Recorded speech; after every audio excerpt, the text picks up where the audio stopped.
Mhm.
I started getting interested in NFTs. And the main reason I got into NFTs is because I was always interested in ways that we can um, create digital performance for ourselves and avatars and digital assets. So I saw something happening in the NFT ecosystem that was quite appealing to me.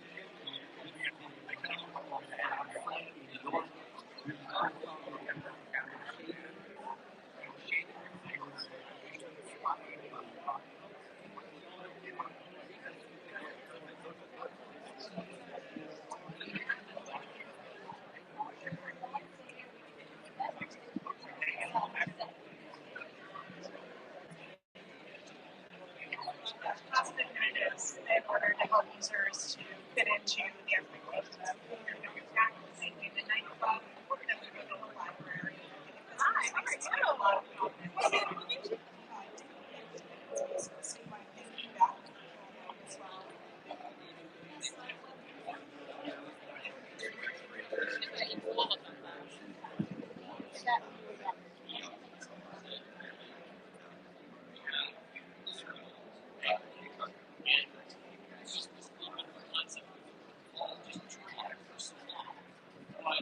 Saudi Arabia people, they didn't have bank accounts. 30% of adults had a relationship with a financial institution prior to September 7th. So it was this magical moment where people would download the wallet, and then they would see, oh, the government has given them $30. And for a while, they were like, this is not real, the government is lying, this $30 isn't real. So they would go to one of the Chivo ATMs. And if you don't know what a Bitcoin ATM is, it's a device that is exactly what you think it is. It's about 5.5 feet tall, it's made of steel, it holds money, giant screen. You go to the machine and you start a transaction and say, look, I'm going to withdraw $20. And to watch people withdraw that $20 and then to watch them stare at that bill and really think through what just happened. My phone said I had $30. Now I'm holding a $20 bill, and my phone still has $10 in it.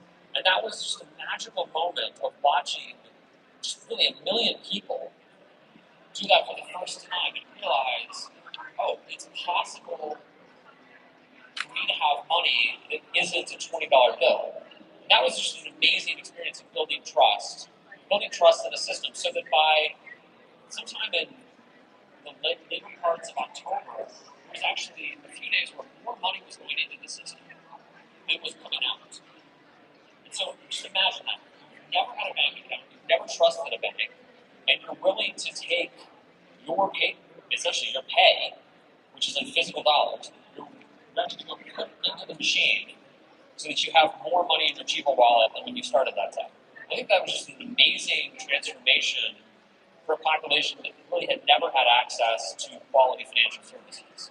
I think that was an amazing thing that the government was able to do so quickly, partially just because, yes, we did have access to physical cash. Yes, you could go to Walmart. Yes, you could pay for other goods. But this was really real for people that had never had.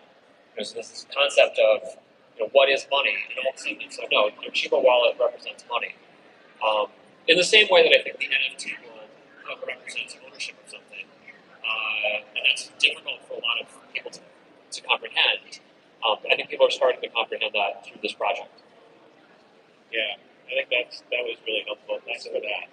So I mean, this hits on some of that immediate and short-term impact that the projects had in El Salvador. For me, I think some of the long-term value is even a lot greater than the short-term value. For myself, kind of the lens that I bring to everything here, there's Bitcoin maximalists, there's Ethereum maximalists, what I call an open permissionless innovation maximalist. I like networks that other people can build and innovate on top of. And one of the things I'm most excited about that I see happening in El Salvador right now and what it portends for the future is that they're actually creating an innovation economy there, where people who previously wouldn't have had opportunity or experience to work in startups, to see what that's like, to work with international companies, to see what that's like, and then to use that in the future to leverage and build their own innovation. Right? El Salvador actually just had their first large tech exit last year. It was a company called VeVe that was bought out by a German company. They did food and other delivery. So they're right on the cusp of becoming and creating an entrepreneurial and innovation economy. And for me, one of the really exciting things about this is that this becomes a huge accelerator for it, both by showing people inside the country that innovation is a part of your heritage and part of what you can work on, but also by bringing in outside innovators to help provide mentorship and training and to get people up that slope. To me, that's one of the most valuable long-term benefits we're going to be seeing out of this program. I'm curious, Eric, what are some of the things you're seeing in that? Yeah, no, I think you're bringing up a great point about what is the heritage of the country, what are the impressions of the citizens of the country, and how do they think of themselves? And I think that self-image for El Salvador for so long has just been in decline. It's a country that is mostly forgotten in Central America. No one really thinks about it except in negative terms. And I think this really has established a new identity for El Salvador as being the first, a leader, part of a global revolution.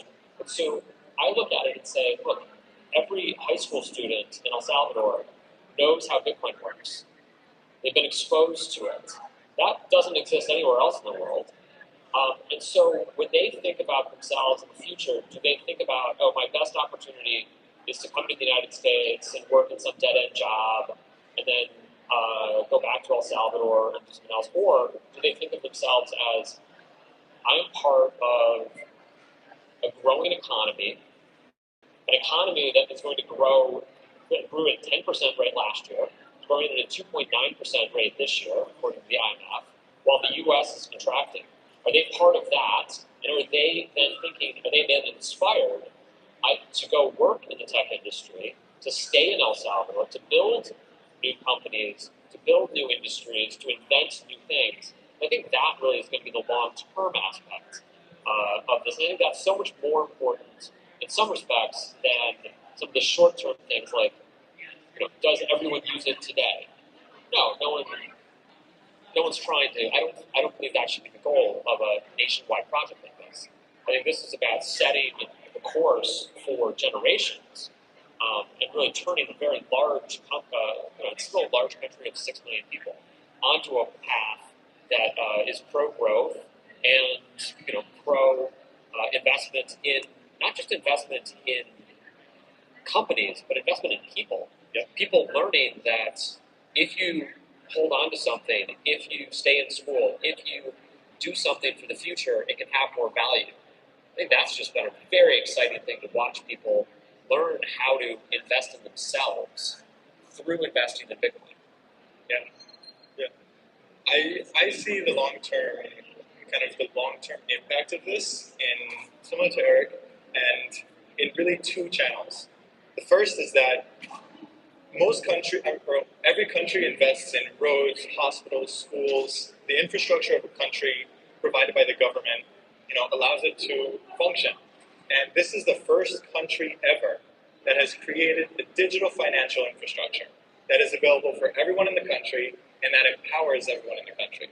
And so seeing the way that Salvadorans, that we interact day to day with people around us, with companies, businesses, life in general changes because of that infrastructure. Therefore, the generation that's coming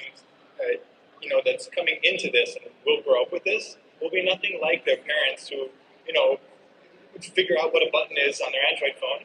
Granted, that happens everywhere in the world.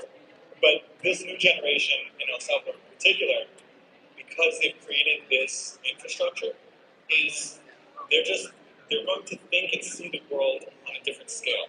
Global transactions take minutes for them, and that is the mental map of the world because that's the infrastructure the country is providing. So that's one.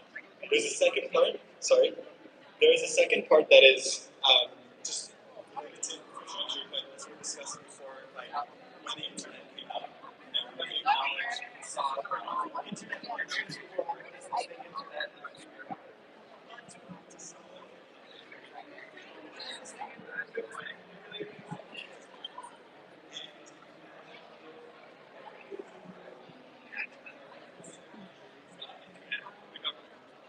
the amount of exposure and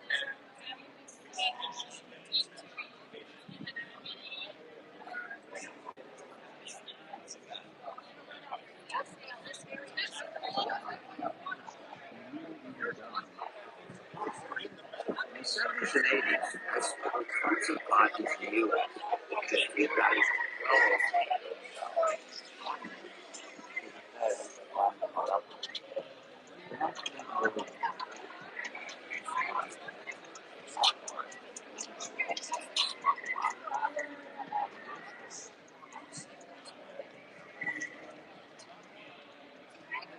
Good morning.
sure?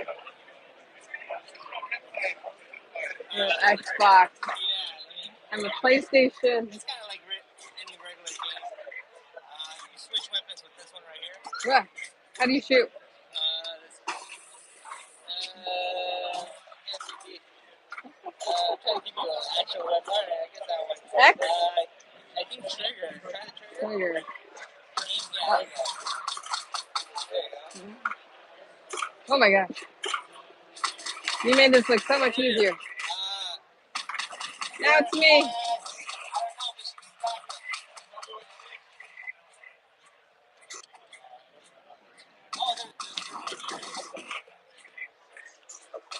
Ooh. What is this?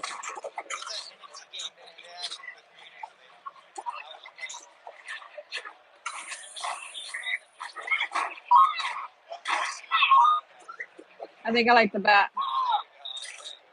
Okay. Now it feels more personal. Where'd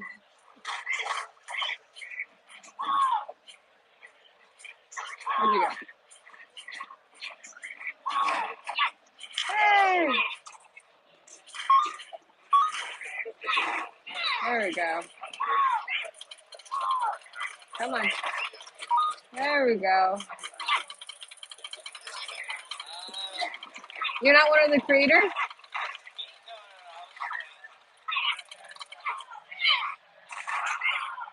Ooh.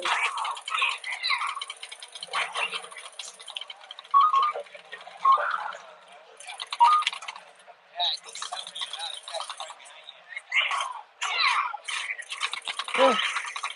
Ah, you're doing much further than me. Oh, I like the face. Did you notice?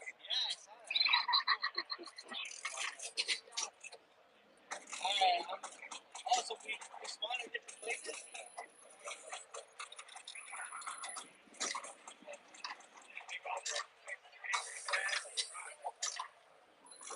Oh, the skateboard's much faster.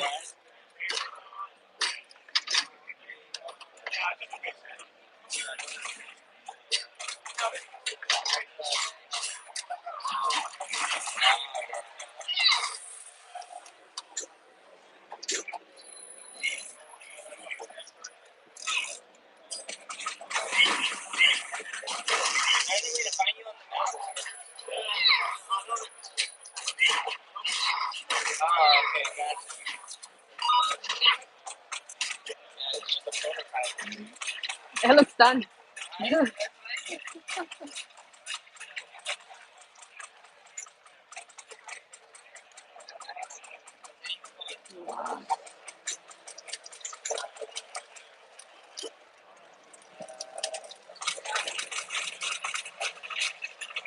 Nah, I don't think so.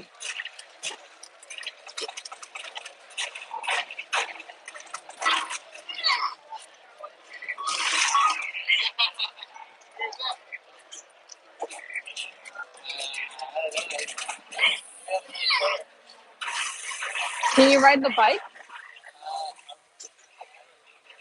Just a skateboard. The bikes? No, they didn't.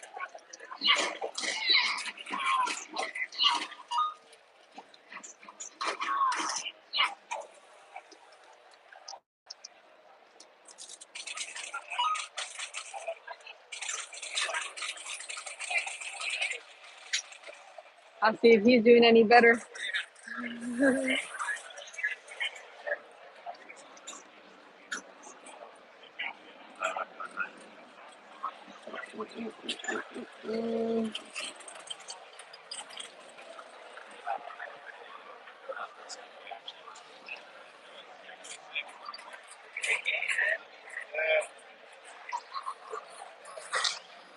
I'll keep trying.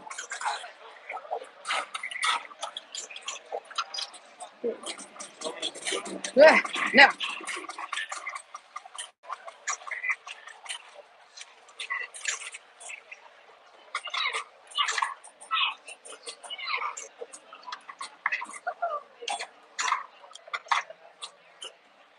Okay.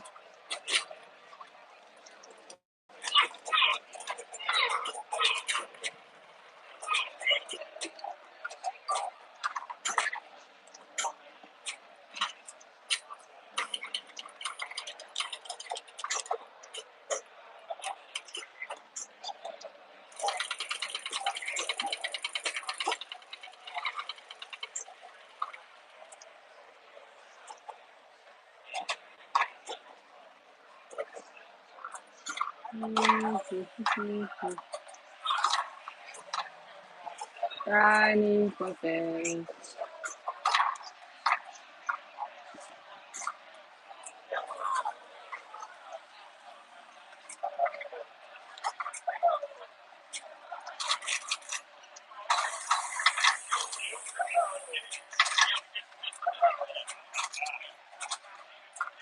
Okay.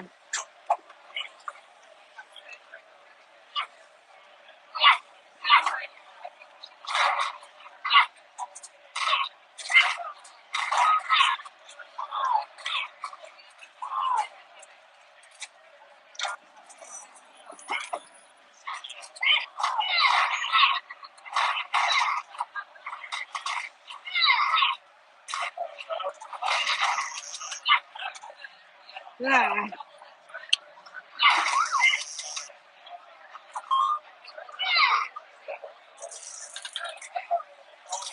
Can I grab it? I think I did.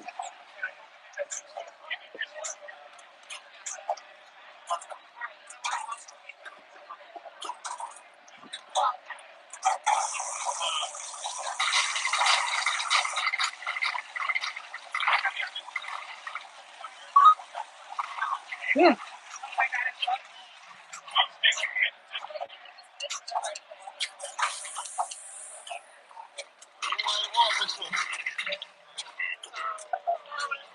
What's this? Oh, skateboard.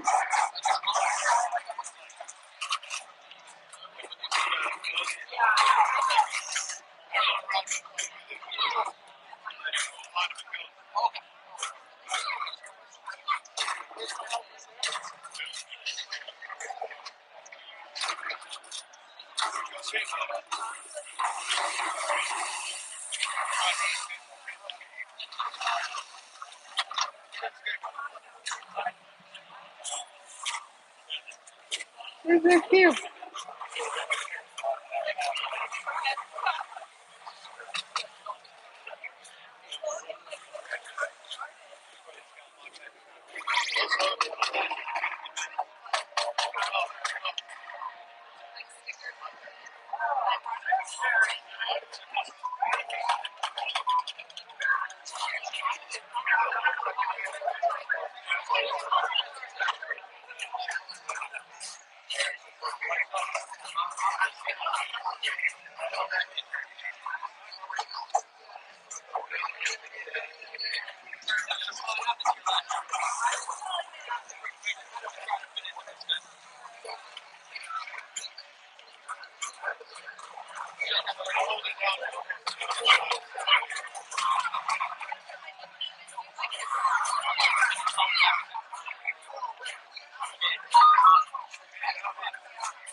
Oh, my God. That's so cute.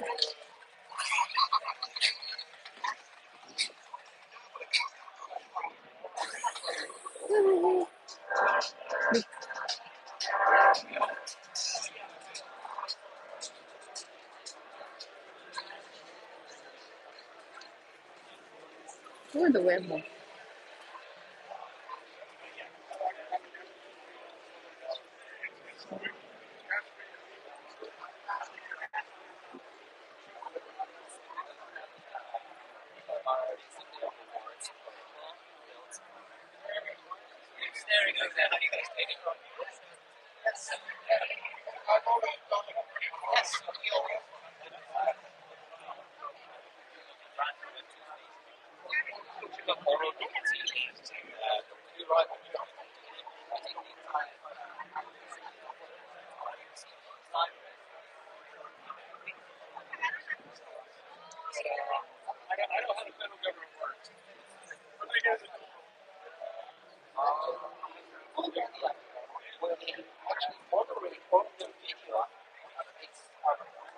And I think that this is where we are headed.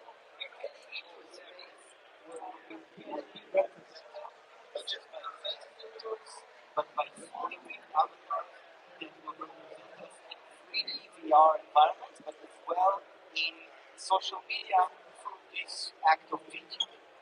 So again, if you're interested in your community creating content, you can invite them to take their free avatar and create streams YouTube using this feature in that. Okay, I have really few more minutes left. This all has been very spontaneous because the recording seems to arrive. So I hope it was in some ways informative. Let's open for a few more minutes for interest. Thank you so much. Appreciate it. Really two last minutes if there's any questions if not all. Yes, please.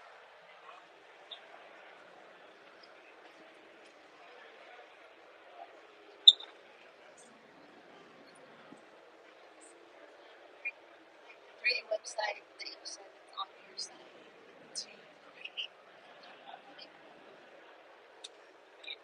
So yeah, the software that we created is called Shaderverse. Shader, like it's a programmatic SHADER, Shaderverse, like a universe. Yeah. So that's the software, and this is an add-on for Blender. Blender is like Photoshop for 3D, and it's open source. It's free. You can download it, you can learn it. There's a lot of tutorials for free on the internet, and it's really important for me to emphasize how 3D open source software and free open source software is the future of where all this decentralized ecosystem is going. And it's any more questions? Yes, please. So you mentioned that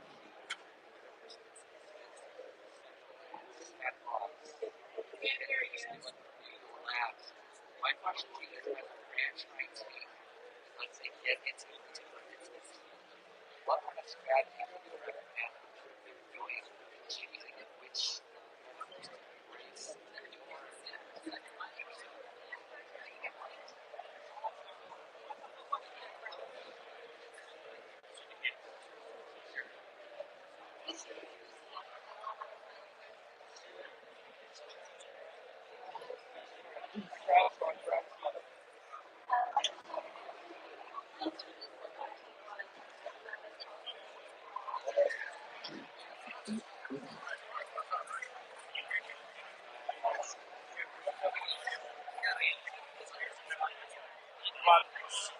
It's super easy and not techy.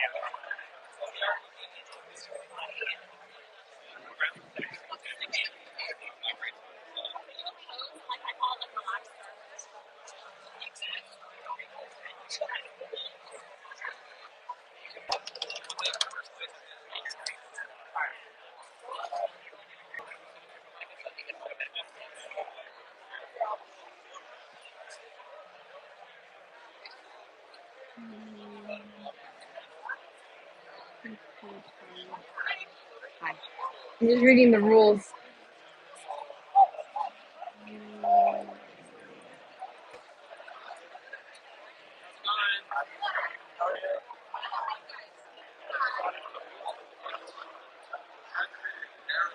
Thank you so much.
Like,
well over $1 billion.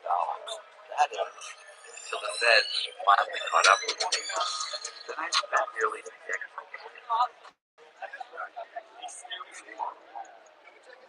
And that led me through the journey of asking why. Why? Why is there so many wars? As we know from the beginning of history to now, there's always been war after war and after war. Right now, we're looking at the news, there's another form of war that's happening right now. That led me to ask questions, and a lot of depressing answers came through. And I just started asking how. Is there a way that we can actually experience peace? Is there any way that we can actually, for the first time, experience global peace? And an answer was as simple as recognizing that when we truly, authentically recognize that we are all connected, we all are one human family, when we truly, authentically do that, then peace is possible. Global peace is possible. And that whole journey led me to creating this brand. It's called Visions by Some Art, Inspiring Global Peace and Giving Back to Charities. Ultimately, this is what we are going to be building. I'm going to make it short. I think we have other guests coming in. We're just going to do the paneling, and then I'm going to join them. I was just a time filler. Good to go. Let's do that. All right, thank you. Appreciate you guys. All right, so what we're going to do is we are going to be talking, as the schedule was, is how the future of NFTs will empower artists. And that's a very, very important topic, especially in Web3, because it's all about ownership, giving it back to the creator, giving it back to the artist. So, with that being said, I would like to welcome Isan back up to the stage, as well as Alec and Alice, and we are going to be talking about, again, how the future of NFTs will empower artists. So please come on up when you guys have your panel.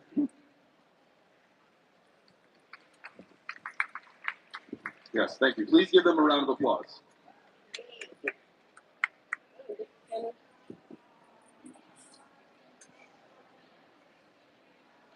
Hello, everyone. Hi everybody, thank you for coming, and I think it's very hilarious the kind of artists are talking about how to empower themselves, but we will start with that, and I guess do you have presentation on it, or? I'm just here to chat.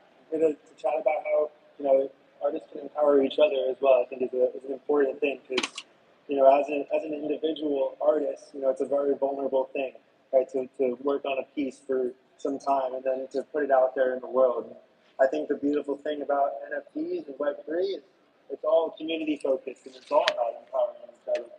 Sure, if somebody can remove this, then that would be great too. Okay, I think it's a good thing to start. Maybe you just share about your practice a little bit, or can share about the practice, and then we will come to the point, like how NFT empower us already, and start from there. Well, as I kind of was sharing, I've been in this process of a journey of creating a collection of art series made of 2,000 double-sided painting. That whole intention is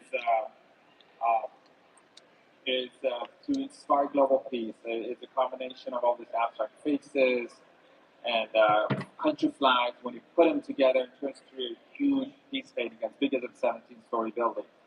I've been in this journey for 19 years in the making. And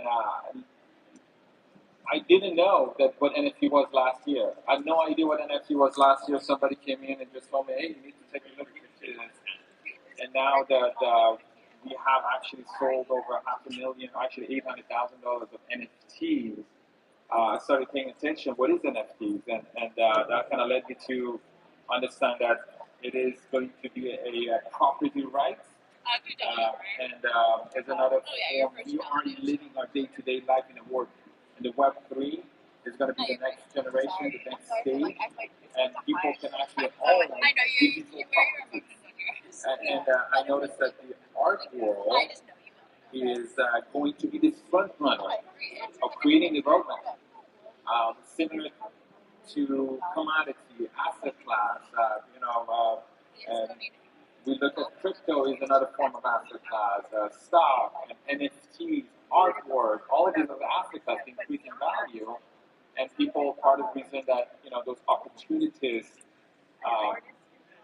the middle class people, maybe they can't afford a huge chunk of an artwork like a piece of Monet or Picasso, but now they can actually participate to select the new emerging artists that they can have in the future.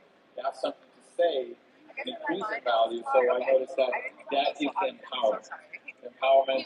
And it has so many benefits. Let's just imagine that you own an artwork. You own an artwork. It's just going to be a future Andy Warhol. But tomorrow you want to, for example, you're collecting it and you're hoping not only you love it, but also you're looking from a business standpoint. Tomorrow you want to actually sell it to, profit from it. You got to go through a whole process. You got to go to a pawn shop. You got to go through an auctioneer. You got to go through a mega gallery. But in NFT world, 3 a.m. in the morning, you can just click of a button and they can flip it. So that's the power of art in NFT is happening. From other standpoint, the artists, they can actually collect the royalty. Visual artists have never had that opportunity to collect a royalty. Actually, visual artists had the opportunity in the 70s, 80s, 90s, 2010, 2020 to get royalties, and royalties were like a thing for 50 years already.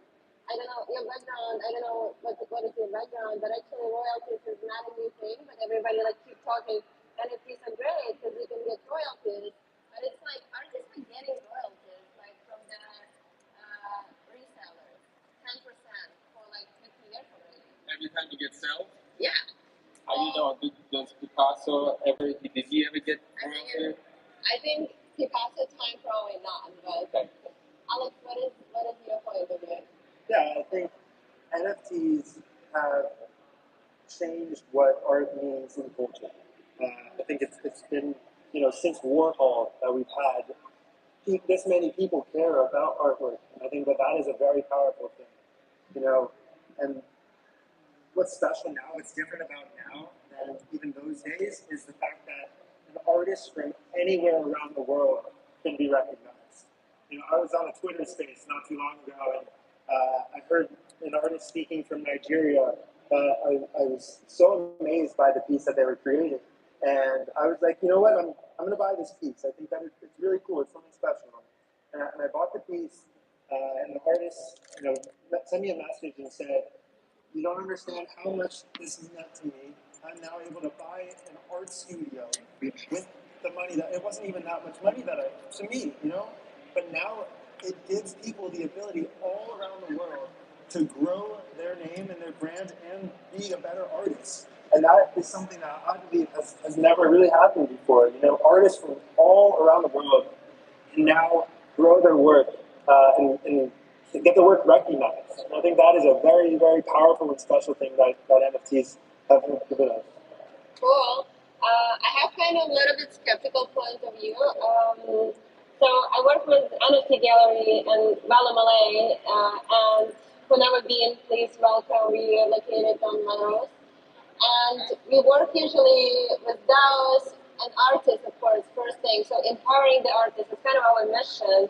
And recently what happened was kind of such a sad story when we partnered with DAO and collectors, and the collectors never notified the artists that their artwork would be exhibiting.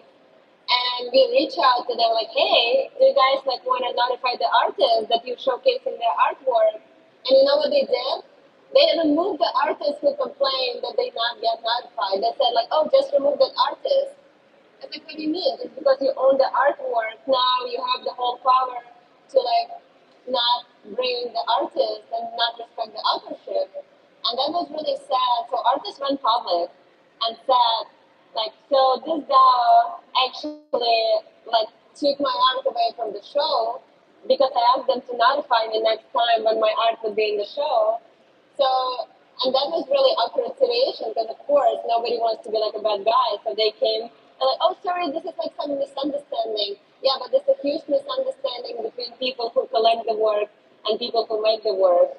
And I think in the future, in a smart contract, there should be definitely a paragraph how, what kind of rights the collectors have and what kind of rights the artists have. Should artists be notified when his or her their work exhibiting somewhere? What do you think? Should they be notified, or it's fine if somebody owns the work, just showcase it? Yeah, I think that, if I create something, I'd like to know where it's being seen. Right, yeah. What do you think? Absolutely. If I'm correct, in OpenSea there was a contract that actually showed what all the copyrights the artist has. There's a universal one. But as an artist, I make sure that I put my copyrights in there when the people collect it. That every artist have different requests. That they have different desires, how they want to be showcased. For example, the board yard apes. You can do whatever you want with it. But some of the from my end, because I have an artwork that it is aligned to the message, I want to make sure that branding is in the same thing. We don't absolutely. I believe that we need to be notified. Yeah. I think to just touch on that for those who don't know as much, the Bored Ape Yacht Club has given people the ability to license out the product and do what they want as they please with it. So you can create new merchandise. There's actually a food place, a burger chain that one of the holders created, a coffee brand. So it's interesting because they've licensed the ability for their holders to be able to do things. Whereas I could understand how some artists wouldn't want you to run away and do whatever you want without their approval. Right? Different artists have different feelings about their art, and I think what's cool is it through smart contracts and through these things like we say, you have the ability to say, here's what I'm going to allow people to do with my artwork. I think that's Yeah.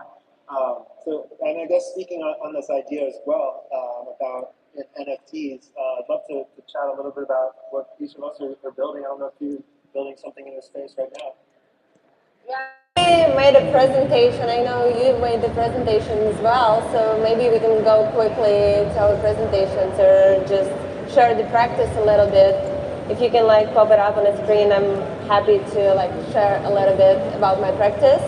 So I'm an art curator and culture producer at the gallery I mentioned, Vellum LA. It's a women-led NFT gallery, and basically our mission is actually empower the artists, showcase women, non-binary, queer artists at the first place.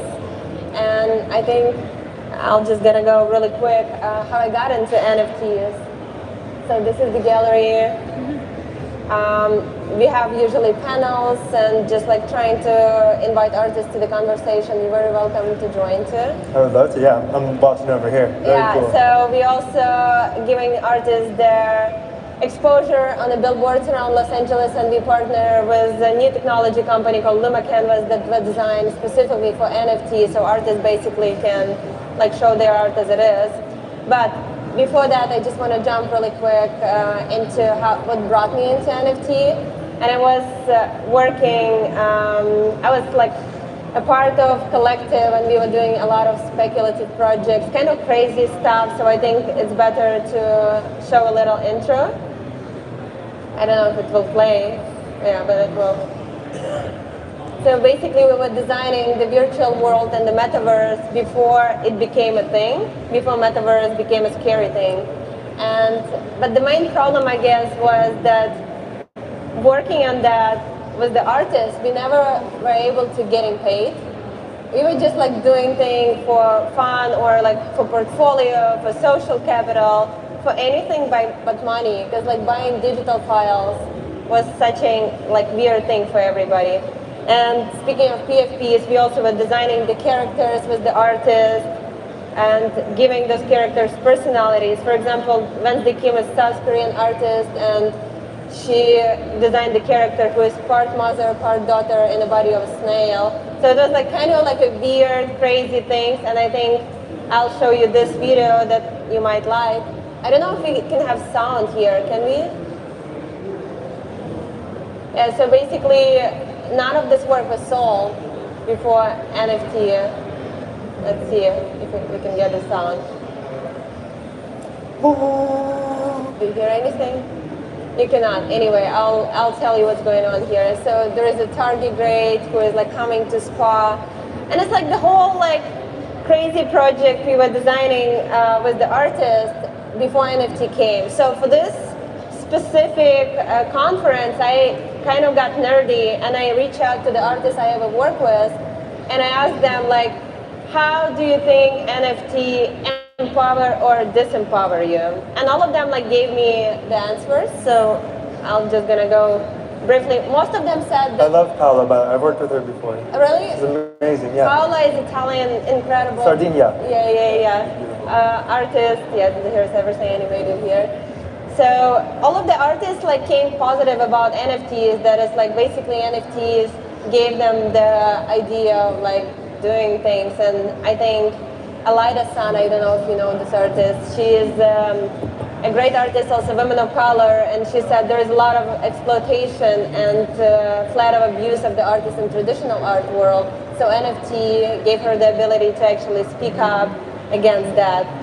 Anyway, here's also Brazilian artist who said that it would be great if collectors would actually appreciate experimental projects and like more authentic projects more than like the brand and corporate side of the project. So that was really interesting. And the last artist I asked, Stacy, and she said like absolutely positive that NFT basically gave her the ability to sell all of her art and not just jumping into commercial projects. But before we will jump to your practice, I think the main thing that I want to talk about is what is actually disempowering the artist. Because if you would know what is disempowering the artist, we simply can just not do it, right? As a collectors, as a DAOs, as just like art appreciators, because like all the panels have been so far, how to empower the artist, how NFT will empower the artist, how like everything gonna be great, but we should think about what is actually disempowering the artist, and I wonder to hear your thoughts. Well, I think in the past, artists always had an art agent or an art dealer, somebody that was actually running all the marketing sites so the artist itself could just focus on creating. That has changed because, first of all, there's a competition. First of all, there is so much art. There's only so many little galleries. The disempowering part of it is it's I as an artist, when I just had enough passion and love to it. I just said, I don't do whatever it takes. So you really have that mindset. It's not as easy as it sounds like. So I had to become the marketer myself, the agent of myself, the self-funder of the self. I had to do everything myself, but I believe when you stay consistent in something and thinking it will blow up, it will pay off. So they talk about this whole starving artist, or like, you know, it's hard. This empowering part of it is that. But the reality is we have so much tool right now. We have so much, you know, the internet, the gallery. You can create your own gallery website right there, and then the NFT world and all of that. You have so much option to start actually share your work, but there's a lot of work to put it together. You got to focus on marketing. You get, you know, creating. All the back-end part of it, the front-end part of it. So that's the part that just feels a little overwhelming.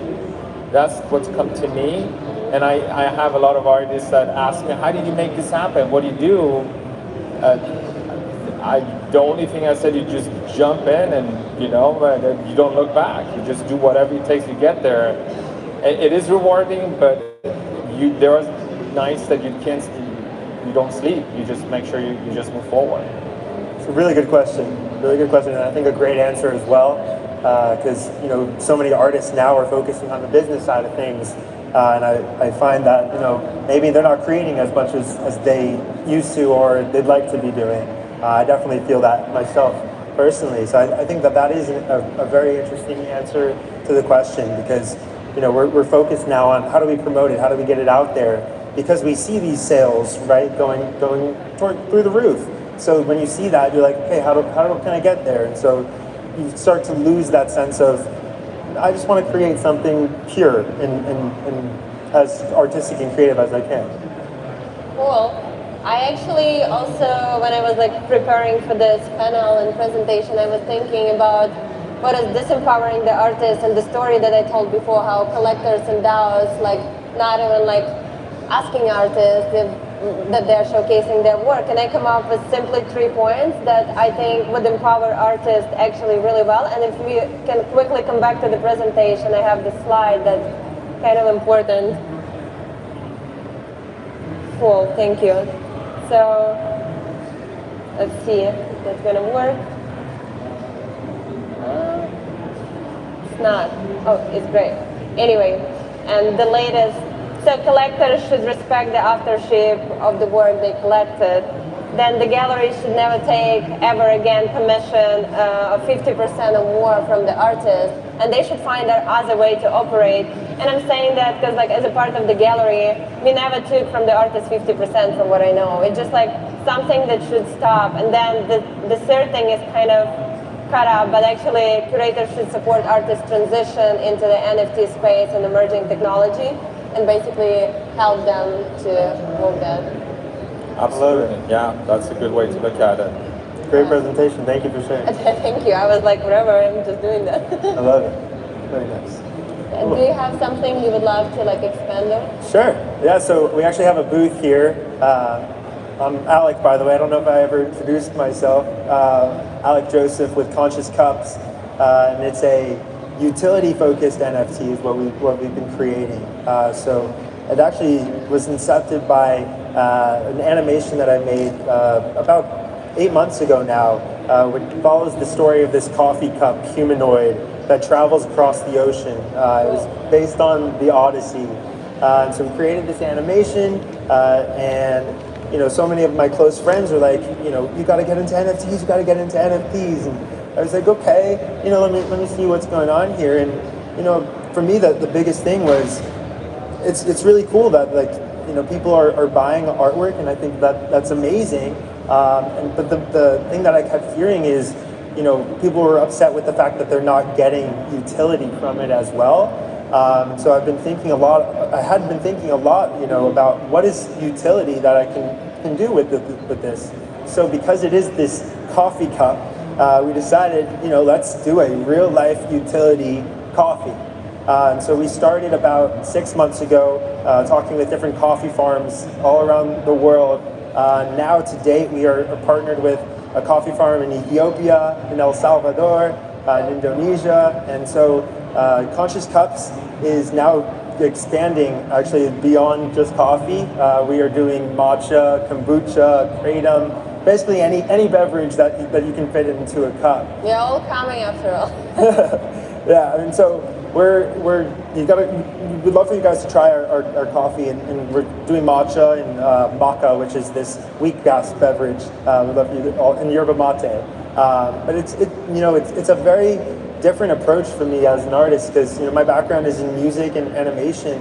So now to be doing this more business side of things, where I'm talking with travel partners to do travel experiences to coffee farms.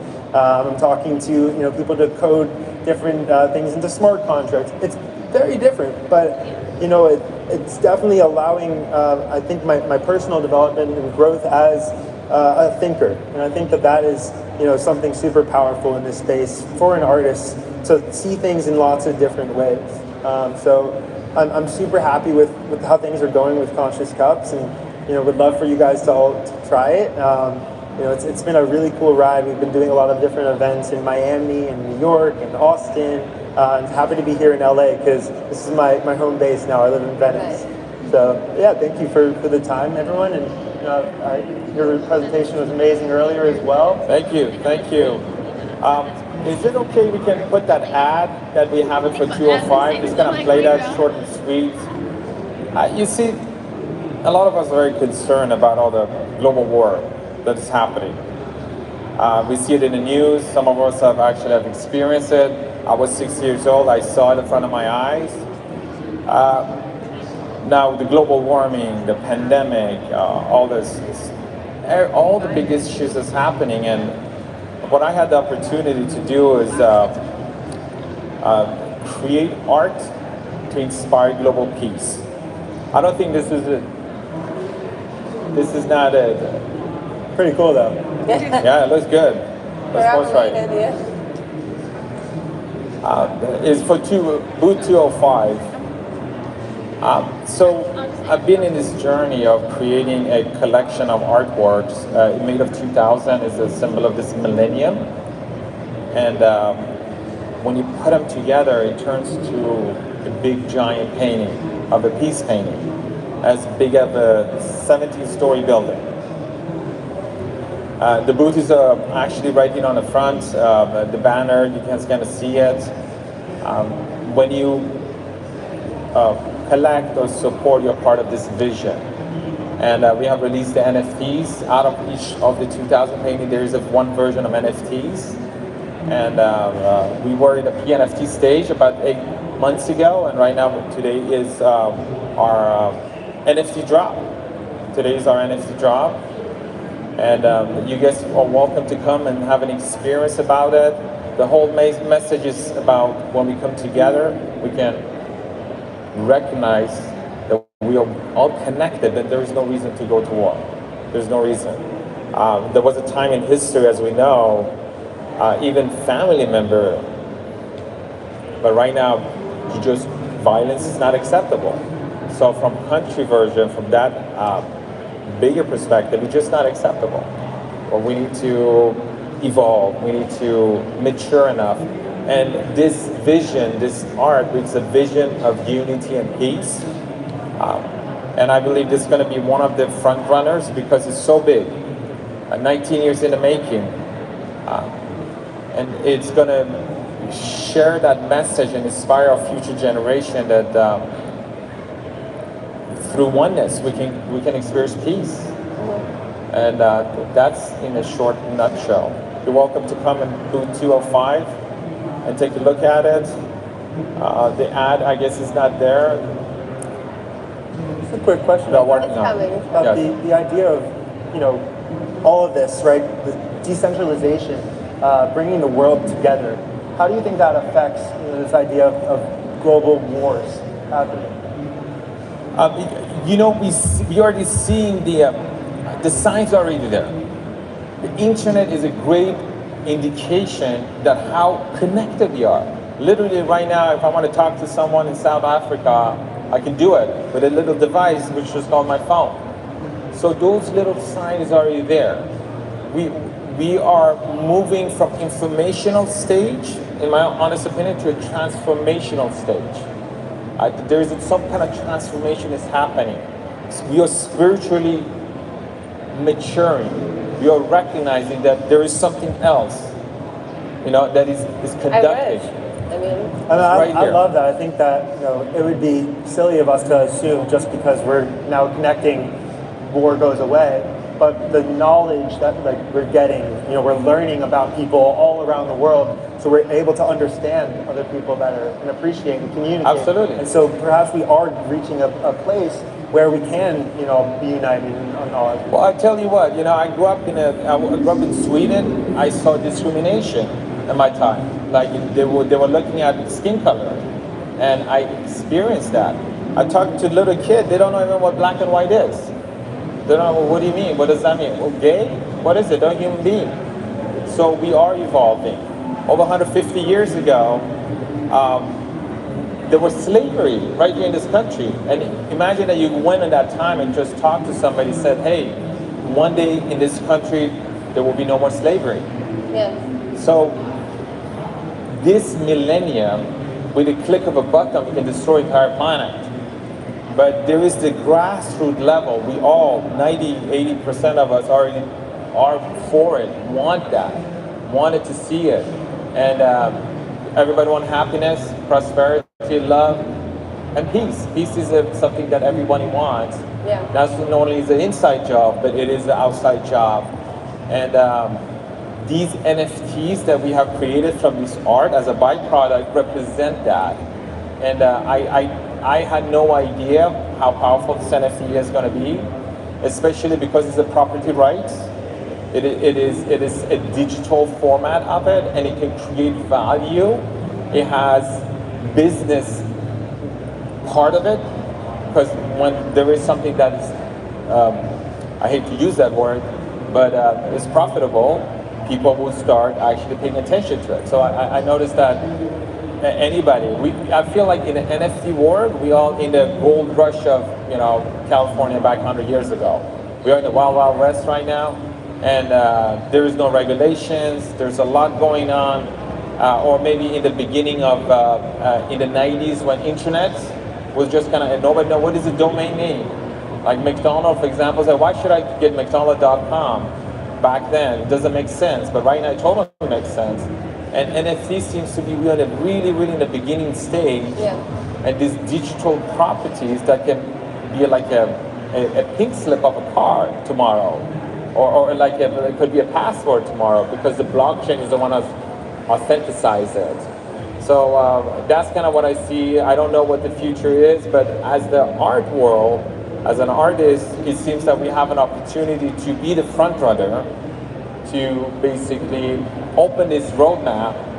And you can look at, everybody who have done the research, we can see this is going to be over hundreds of trillions dollar industry as this is just moving forward to that. Cool. I think this is kind of like good ending for like the panel. Do we have the 205? And are we allowed to answer any questions from the audience? Yeah, if anybody has any questions? Oh, the mic is coming.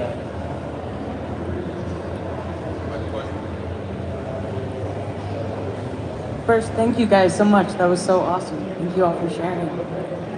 Yeah, my question, Alec, I know that you mentioned briefly about conscious cups, and I am so interested. So if I want to kind of, I guess I'm a little confused as to kind of how I can support you guys and engage? Like, do you have social media, and how else do, like I guess if I'm very interested, how can I then, okay, should I buy tokens, and are there certain, I guess I'm just a little confused as to how I can engage more. If you could speak a little bit on that. Thank you. Yeah, so we do have social media. We're actually making lots of funny content on there. We had the costume designer from Star Wars create these like cup heads. So you can see them at our booth. We've been walking around asking people on the street, what does NFT stand for? And people are like, I took a couple notes. I was about to say a curse word with the F, but no, whatever. But yeah, so we make lots of funny content on there. But then in terms of the project as an overall, it is a community-focused thing. So all different conscious activities, both in the metaverse as well as in real life. So I don't know if you guys do your daily Calm on the Calm app, but think about things like that. Think about going to yoga classes. Conscious Cups gives you discounts as well as free access to a variety of different wellness or integrated activities and products as well, beverages. Yeah. Thank you. Any other questions out here?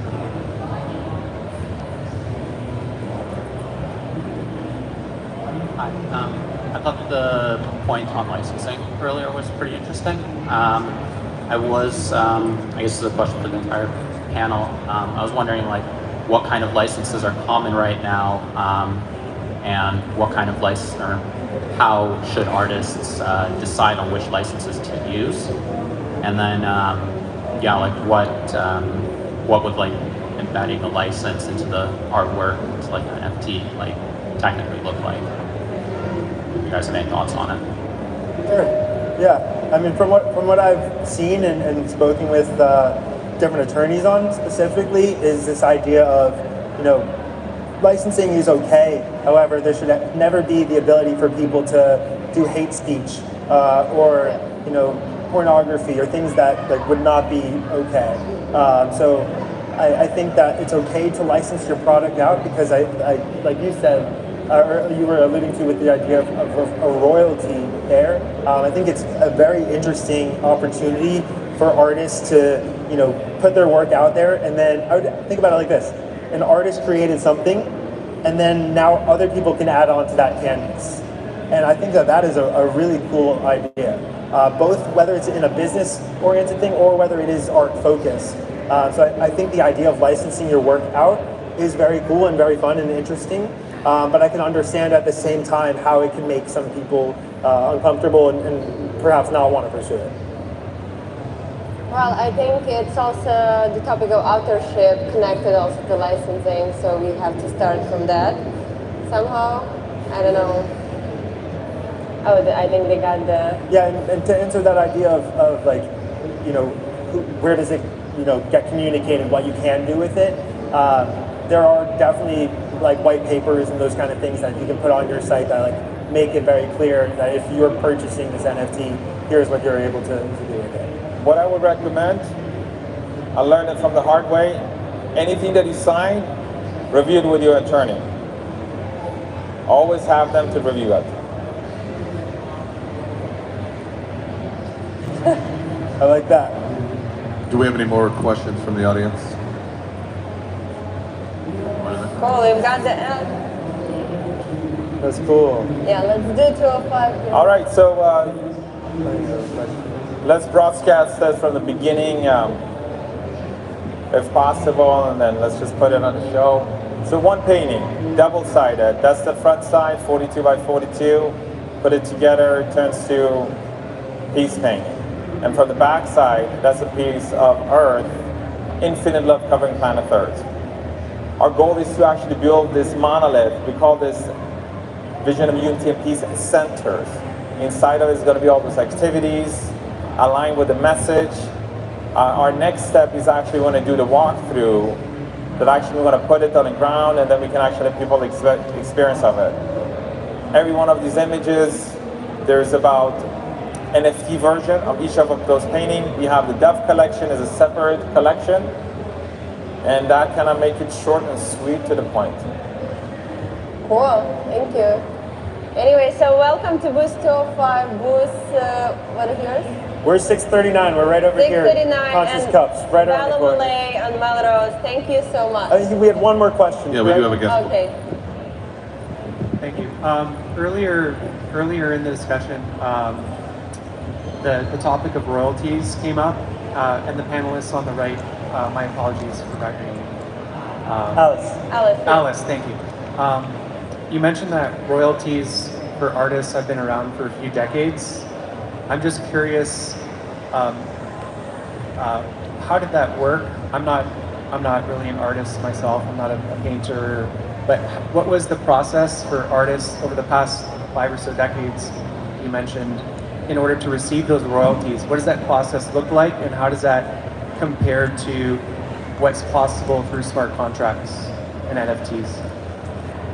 Thank you. I think there are definitely more things possible for smart contracts than it was before, but basically it was working in a very analog way when the contract between collector and the artist said that any time the work is resold, it was 10% usually. It was never like 50% like somebody can set up right now, or like 40. It was like 10% mostly when like the artist is getting paid when the work is getting resold. So it was like analog, but it existed still.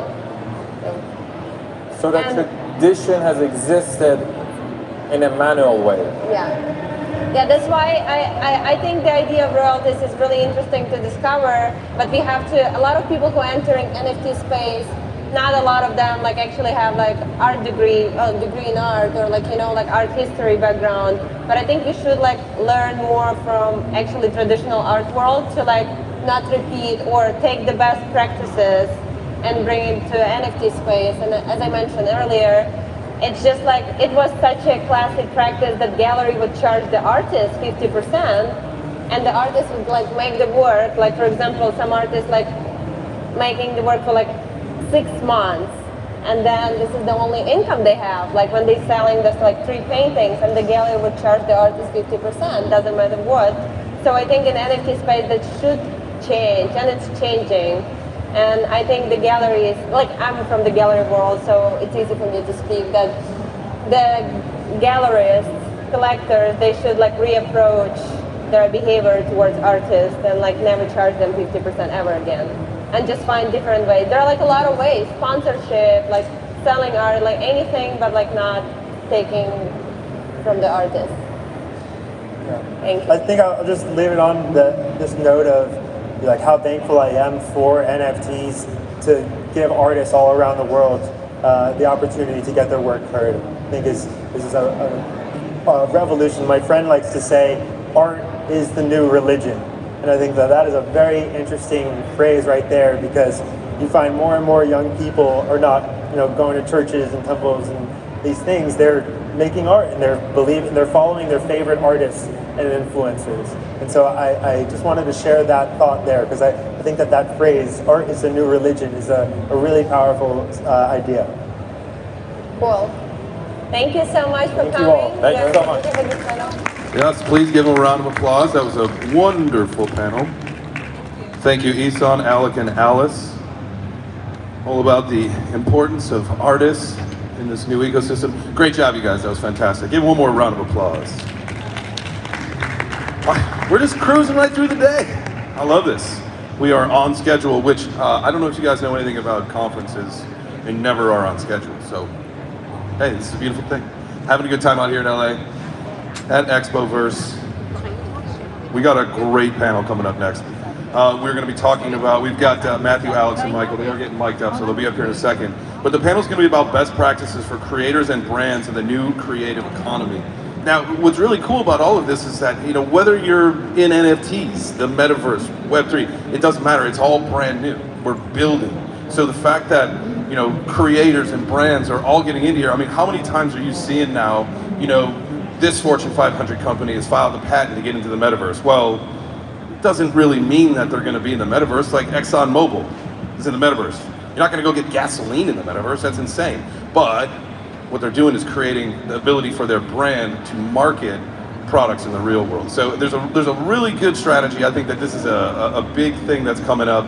within this whole creator economy that is, Web3. It's very exciting. So we're going to be talking with Matthew. He's the product lead of Upland. That is a big metaverse. Alex, the CEO of RE NFT Marketplace, and then Michael, who's the technology director of Game of Silks.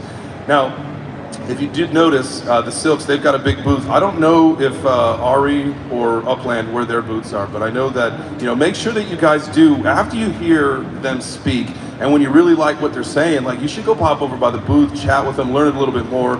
Don't forget to stop and talk to people in their booths along the way, because, this is all new technology. This is all brand new stuff that's happening. And whether this is your first conference or your 15th conference, it doesn't matter. I've been in crypto and all this for years, but there's still something new we're learning every single day, so it's very exciting. Guys, are you mic'd up and ready to roll? All right, here we go. Here come the gentlemen, and we're going to be talking about creators and brands in this new creative economy and their best practices, because a lot of money to be made, so if you're doing it right, you're going to do it right. Gentlemen, thank you very much. The stage is yours. All right, let's do it. Thank you, thank you.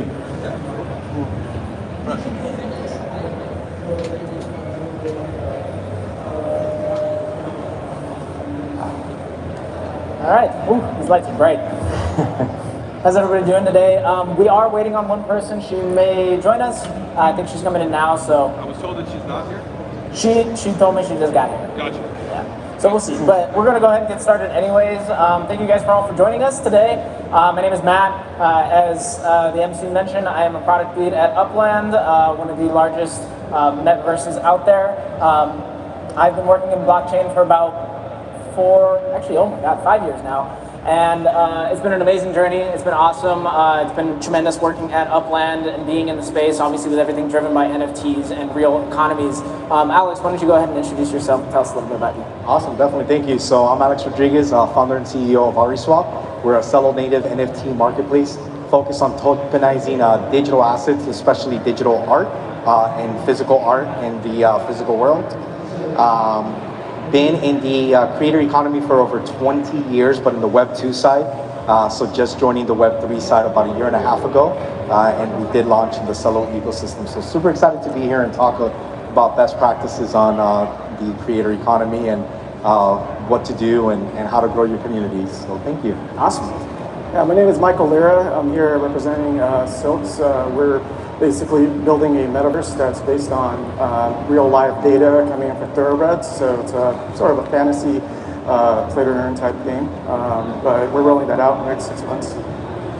Awesome. So our topic today is best practices for creators and brands in the new creative economy. So I guess my first question is kind of, what is that? I think we say a lot of words in this space sometimes, but it's not always clear what that actually means to people. So in your eyes, what is the new creative economy? So one of the ways I always look at the new creative economy is just a way to connect seamlessly globally. In Web 2 space, it was very clunky to really connect to a global economy and global ecosystem, where in the new creative economy, we offer new methodologies of connecting to folks anywhere around the world at any time, at any point, and creating that seamless environment. And doing it all through a digital space, which is pretty phenomenal. So it's similar to Upland, taking some physical addresses and items and bringing it to the digital world, same as with us with physical art, and connecting it to the digital world and just enhancing your new customer base or client base, to say the least. Definitely. Michael, what do you So I agree with that. I think the big interesting thing about the space is that you're able to go cross borders in a way that, if people, they can use ETH or some other token that essentially doesn't have to be transacted or changed in a certain way, so that opens up your market to a much wider audience. I think that's the big, just to add on to what you were saying. Yeah, so definitely a lot about openness, about, I think true ownership is a big one, and just inviting more people to be a part of the process, I think is what is, this is all about. They say like Web 2 is a lot like read write, Web 3 is read write own, right? So this is about providing value back to the community in a sense and to the creators. and having, giving the creators the ability to have more longevity in their projects and a little bit more control over what they actually do, which I think is really a pretty amazing, transformative thing for the digital space. Yeah, and I think that's what really adds a lot, right? Like, because you could do digital kind of downloads before, but what really makes a difference is that tokenization, the monetization that you can get, so the value, because you can't really sell a skin buy on Fortnite, but you can sell these products to the actual owner, and I think that's really the biggest, kind of change. Yeah, and I think we'll talk a little bit more, at least I'll talk a little bit more about gaming and stuff in a little bit, but I think you're right on. I think that gaming is one of the most fascinating applications for this new creative economy for creators. So, question for the audience, by a show of hands. Oh, hey, we have Giovanna here. Please welcome Giovanna from Decentraland. Hello, everyone. Finally. Thank you. She rushed over here as fast as she could. It's from the airport. My bag is over there. Sorry. She can thank LAX for her being late. So go ahead and introduce yourself before we get to the next section. Okay, so I'm Giovanna. I go by Gigi in this ecosystem, so you can call me Gigi. I am a lead producer at the Decentraland Foundation, and I work mostly in producing events with our content team and working with the creators community. So that's a very good topic for us to talk today. Beautiful. Can't wait. So we've been talking a little bit about the new creative economy. Maybe we can take a step back to you. What does the new creative economy mean to you? Well, I think it means giving opportunity to new minds, new voices to speak, and also first to review how the revenue share happens. Absolutely. So I think those are important points, that we really make it more horizontal, and I think co-creation is essential. Co-creation between creators and brands also. Absolutely. Definitely agree. So, question for the audience, how many of you guys would consider yourself content creators right now? It's definitely a few people, and how many of you guys have actually created content or distributed content in the Web3 space? It's really only a couple of you guys. All right, so we got a lot of newbies, which is perfect. So my next question is, what does success look like for creators and brands in Web3? How can they translate, basically what are the new KPIs in a sense? What are they looking for in this space?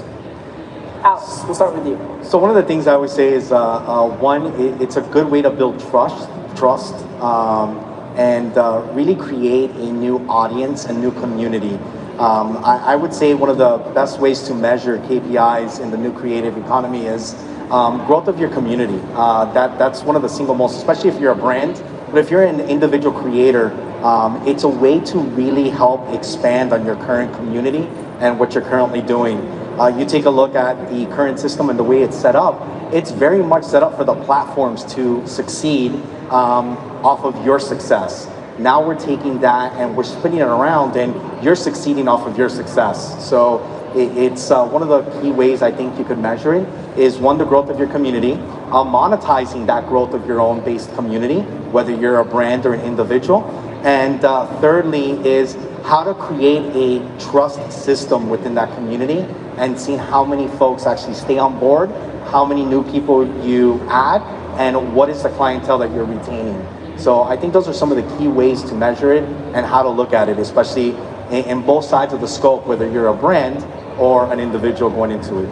Absolutely. Michael, what do you think? I would say, just kind of touching on that, is it's very real time, right? Like, so as things change, as the market sells or buys or prices go up, you can see that right away, right on the blockchain. And I think that's a big deal compared to previous, platforms, because otherwise you'd have to tie in a lot of different, kind of systems. And I think especially as a creative person starting out, it's kind of just there, right? So a lot of tooling is there that you can actually leverage. So I think that's an interesting part of the space too. Definitely. Giovanna, your thoughts? Okay, I think that I'm very much aligned with what Alex said and with all of you said, but I think definitely community is important. I think we see creators being recognized by their peers. I think that's very relevant. But also I think when you start seeing creators creating educational content, passing the knowledge, that is a sign that you succeeded and then you are making an impact. So I think looking at the long term, setting up new rules. So definitely I think this is relevant for me. Absolutely, and I think, the emphasis on community is so huge in this space. It's not that people are just going to produce content and it's going to be bought instantly, right? I think some people have a preconceived notion that if they make NFT, people will buy an NFT. And that's not really how it works. You have to foster it. You have to build your community around it and create value and provide value back to that community. Something that's sorely missing in our current creative economy, quote unquote, is that when you purchase something from a producer, that's it. That's the end of it, right? You know, there's no value that they get back out of that. A lot of times there's no resale value. So having the opportunity to actually provide value for your community and foster that community, I think, is critically important to be successful in this space. Definitely, you know, adding utility, and you can do that post, you know, so you can actually promise certain things and then keep adding value over time through utility. And as you do like different partnerships, or you know, you build out. And I mean, it depends what you're talking about. If you're a smaller creator or a larger creator, obviously, but as you grow in the space, you know, that opportunity is there for you to scale. 100%. Yeah, it's so critical to give something to that end user. And to their point, I think that gets looked over so much. A lot of folks believe with our new space is I create content, I put it out there, whether it's art, whether it's video, no matter what it is, I put it out there, I'm gonna make money. But then what happens to your community? And that's why one of the things I mentioned is how are you retaining that community and how are you growing it over time? And that's one of the key measurements of success when you really dig in and look at it is what are you doing to give value to that end user? So if I'm buying that NFT, if I'm buying that piece of art, what is it for me as an end user that's of value, and how do I continue to earn that value? Absolutely. Anything else to add? I just wanted to add that I think that's where creators are showing even to brands how to succeed, because we see a lot of brands that are very much celebrated, and just dropping an NFT is not any assurance of success. So I think that's why community, a meaning behind it, so relevant. Absolutely. I think that's definitely a big mistake that brands are making right now is like, hey, we have an audience, we have a lot of brand stuff. NFT. Yeah, hey, here's an NFT. People will buy it. Exactly, no, but that's not really how it works. Is people in this space, people who, you know, the audience that's going to buy it, want that value. They want to be a part of the process. So I think that's really important.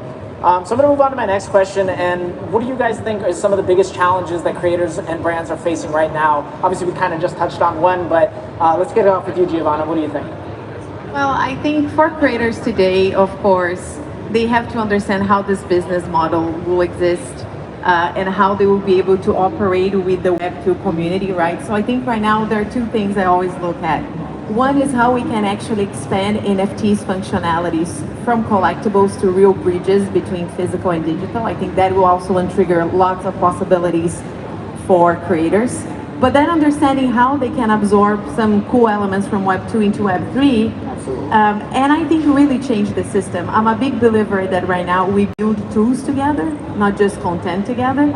So they are builders in every sense. So I think figure out that business model may be a challenge, but we're gonna get there. Definitely. Michael, what do you think? Yeah, I think one of the biggest issues is that friction point you just pointed, right? Like, so when you look at Web3 and people having to use decentralized type wallets, for example, I mean, but it's so core to the business, right? Like that's what gives it value at the same time. So on-ramping, you know, there's a lot of products out there that you can use to help on-ramp, you know, individuals into that space, but at the same time, you don't want to become too Web2, right? Like because a lot of that ramping up, you know, requires you to become more centralized. So it's a balance for sure. Totally. Alex, your thoughts, challenges? So definitely love what they're saying. It is finding that balance because it's learning how to speak two languages and converting them and converging them into one, essentially. So the Web3 space already understands the space. So when you're speaking with those customers, they're already there, they already understand. But if you're bringing Web 2 into Web 3, it's how do you merge those two philosophies and ideologies? How do you make it seamless? That's one of the most critical things, and I think one of the most frustrating things that is being found right now is how do you create that seamless interaction and that seamless experience to really enter into the space and become part of the new creative ecosystem? Absolutely. I really agree with what you're touching on with regards to like finding the middle ground.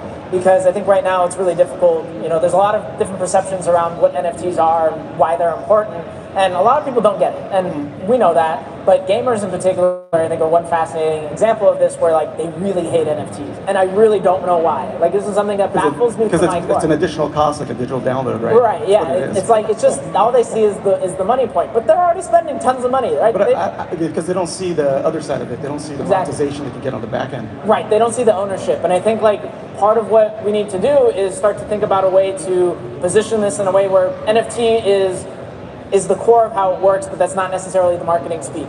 They're not buying it because it's an NFT, they're buying it because it's valuable to them, and then by proxy they have access to this open marketplace. Yeah, I do like to see NFTs as really this key that opens opportunities for you to be part of a community. Honestly, the NFTs I buy, they generally are a key, an open door to an in real life community, you know. And I think that's what we should looking into more and more. Of course, there is the collectible side of it, but sometimes we get lost in only that asset value and not the people value behind NFT. And I think that's what really makes it strong. You have people behind. I think right now NFTs invite a lot of speculation, so a lot of collectors too are they're just speculators, right? What we really need to do is start working towards a future where NFTs are integrated as a part of these ecosystems, of these worlds, and you don't necessarily need to know that they're NFTs. You're getting value out of the experience, and that's all that really matters at the end of the day. Exactly. Yeah, and it's interesting that you mentioned that because one of the neat things, I was just interacting with the project about a month and a half ago. Shiba, they manufacture cat food, and they're entering the Web3 space by regenerating coral reefs, and so they're creating this entire coral reef ecosystem in the metaverse. But each NFT represents physical corals that they're going to regenerate in the real world. And a lot of times we're hearing the word refi and regenerative finance, and what does it mean? And again, I always ask, what does it mean to the end user? Well, if I'm really passionate about our oceans and our ecosystem, that's something I'm going to back. That's something I'm going to definitely get behind. Or if I'm seeing an artist that's creating a regenerative village in Peru and his photographs have that real world impact, well, I'm not just getting a photograph, I'm actually part of this community that's helping preserve culture and heritage and creating a regenerative village out in Peru, which for me, I look at that and say, oh, that's a no-brainer, I'll get behind that. But as creators and as brands, it's how do you do that? How do you actually leverage that? So I think that's the struggle. Definitely. Anything else to add, Michael? No, I was just thinking about what you were saying. At first, I thought you were going to talk about Shiba Inu, but but maybe they should. It's a top 15 token, so maybe there's something there, right? But it's possible. But yeah, I think if you can expand beyond the digital world and make it so it's this like omniverse or all around 360 kind of thing, I think that's definitely the goal, because especially if you're doing good, right? Like there's a couple projects that. I think they give X percentage for a tree. I think it's Treeverse maybe. There's one tree for every NFT you bought. Right. So there's a lot of that happening. I think it's a good trend. So. Yeah, I think things will start to change over time, and accessibility I think is also a big challenge here, right? It's like, how do we get people into these ecosystems? One thing that Upland has focused on is being a mobile-first platform, which I think a lot of NFT projects aren't doing right now, but it has allowed us to attract a lot more users who are not otherwise native to the NFT space. I think like 65% of our players don't own NFTs outside of Upland. So, thinking of ways that we can continue to build on top of that as a space as a whole and provide those on-ramps, those off-ramps, and get people into those ecosystems without high barriers to entry, without high cost, I think is going to be really important for any brand or creator that's trying to enter this space. Great. All right. Next question? Yeah. All right. So my next question is, it's about monetization. I think something that Web3 brings is new mechanisms for monetization. Things that didn't necessarily exist in the past. You're not necessarily, bound to a particular platform or ecosystem. So, what are some of those pathways for monetization that brands and creators can, leverage, and what makes them valuable? We'll start with Michael instead. Well, I mean, most recently, if you're doing NFT drops, there's been a trend to do free NFT drops, but they make money off the royalties, right? So royalties is a big one, and that keeps going, and the value goes up. So that just kind of compounds and scales. And I think if you're new to the space and you're just starting out, that's a good option, to just put it out there and get community kind of around your product. I think that's an interesting way to just start off. Yeah, definitely. I think thinking on the reality of the decentraland community, I think a lot of our creators, they have their own lines of wearables, for example, but they offer a lot of service to brands. So I think one of the major revenues today is like building in 3D or even the land lease. So I think those are today the main revenue stream for them. But I do see, of course, a lot of their creations slowly be more mainstream, and I think that will become their main revenue. Definitely. Alex, your thoughts?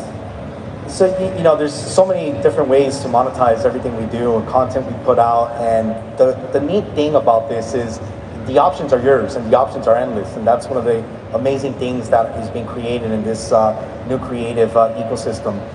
The one thing I always say is there's no value that can ever be put on a strong, solid community. So I think the biggest monetization that we could all formulate and discuss is how to create that community.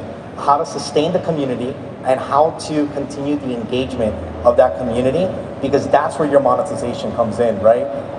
So, coming from the traditional product world, it's so easy to create products and put products out there, have great marketing, but at the end of the day, we're humans, we're people, right? And so we're all interacted and intertwined with one another. It's how we reach those communities, how we engage them and keep them passionate about what you're doing. That's where the mainstream of revenues and monetization is going to come in. Now, granted, as Giovanna said, one of the key things is how do you tap into other aspects of it? How do you tap into brands, partnerships, and build those relationships? But it then all circles right back to that first one, is that community, right? So the number one form of monetization is building that strong, solid community. And from there, the options are endless for you as a creator to own that. Definitely, and you definitely want to build that community that is going to see the value in your project, who are going to be the ones who, are generating revenue for you. I think, something that is really fascinating from a gaming perspective is like this idea of interoperability with your assets. There's value beyond, right? So we want to create utility around these things, and I think utility is a really core concept that most brands and creators should consider when they're dropping NFTs. It's like, okay, well, this might be a really cool piece of art, but what is the utility beyond that? How is that going to continue providing value to the community? So I think thinking along those terms is going to be very beneficial for any brand and creator, and I think that also just trying to contextualize it in that format where you're thinking long term, right? It's not necessarily just about your initial sale, your first drop. It's what is going to happen after. So you'll see a lot of NFT projects, kind of focus on the royalty side. Like you mentioned, free NFT drops, but they're going to make royalties off that back, those future sales and stuff. So, it really is kind of a dynamic shift from what we're used to, which I think is going to be really fascinating to see how it plays out. Yeah, and I think another part of that is that token gating side. So once you build out your community, you can keep scaling that, as a utility. So that's a big thing that I think starting out in this community you should look into. Absolutely. Anything else to add?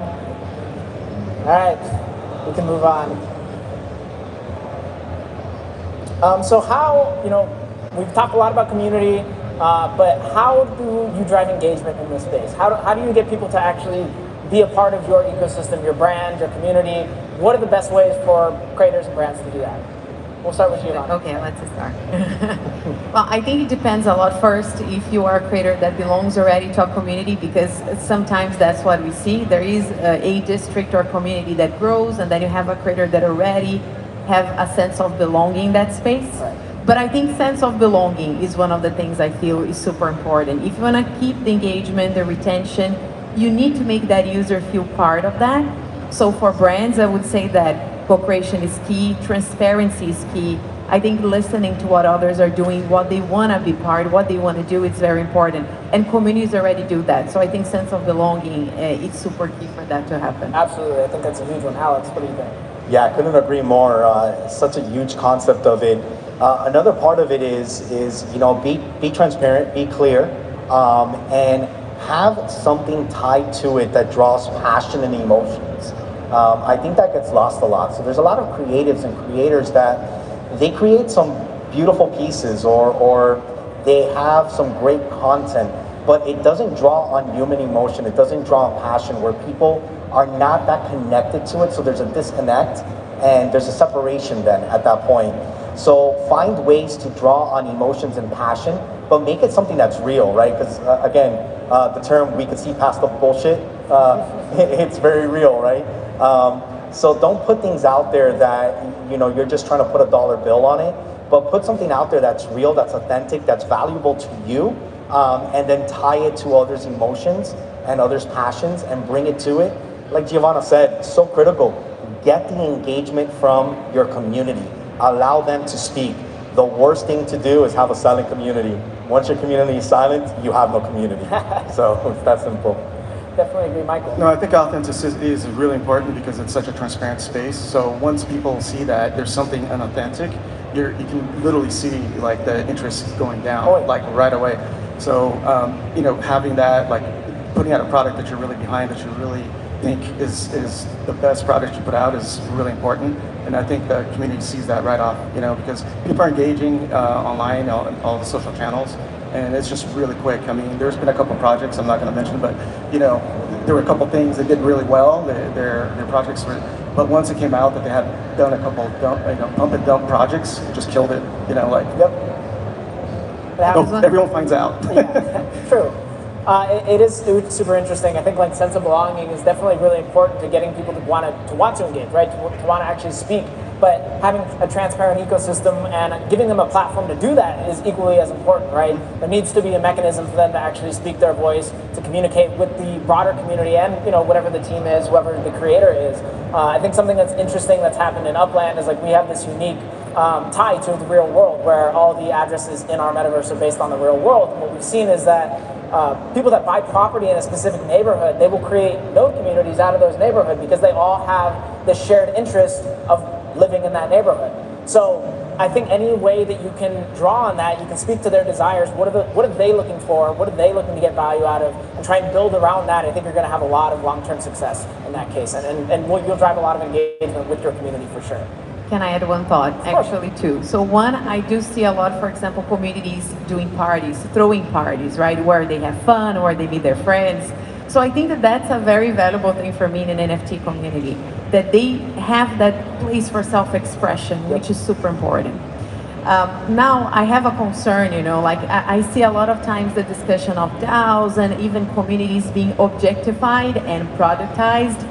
I don't want to see that, I recently did a post even saying that DAOs are not licenses, And I think that's one thing we have to be very careful, even for brands and creators that want to be popular, but sometimes they just lose the value trying to make the DAO or the community, even if it is not a DAO, but a community a product. Yeah. We should not make people a product. That's true. And I think that's super important, at least for me. No, I agree. And I think DAOs are something that I think every NFT, not every NFT, but a lot of them are like shifting towards this DAO-focused approach, and it's not always the best thing. It really depends on the context. Like, what are you trying to achieve with your DAO? Just because you have a lot of people who own NFTs in your ecosystem does not mean that you need a DAO, right? So true. And whether you're a brand or an individual that's looking to create, remember what you're creating is what's of value, right? And so attach it to that. You don't need to attach it to a DAO.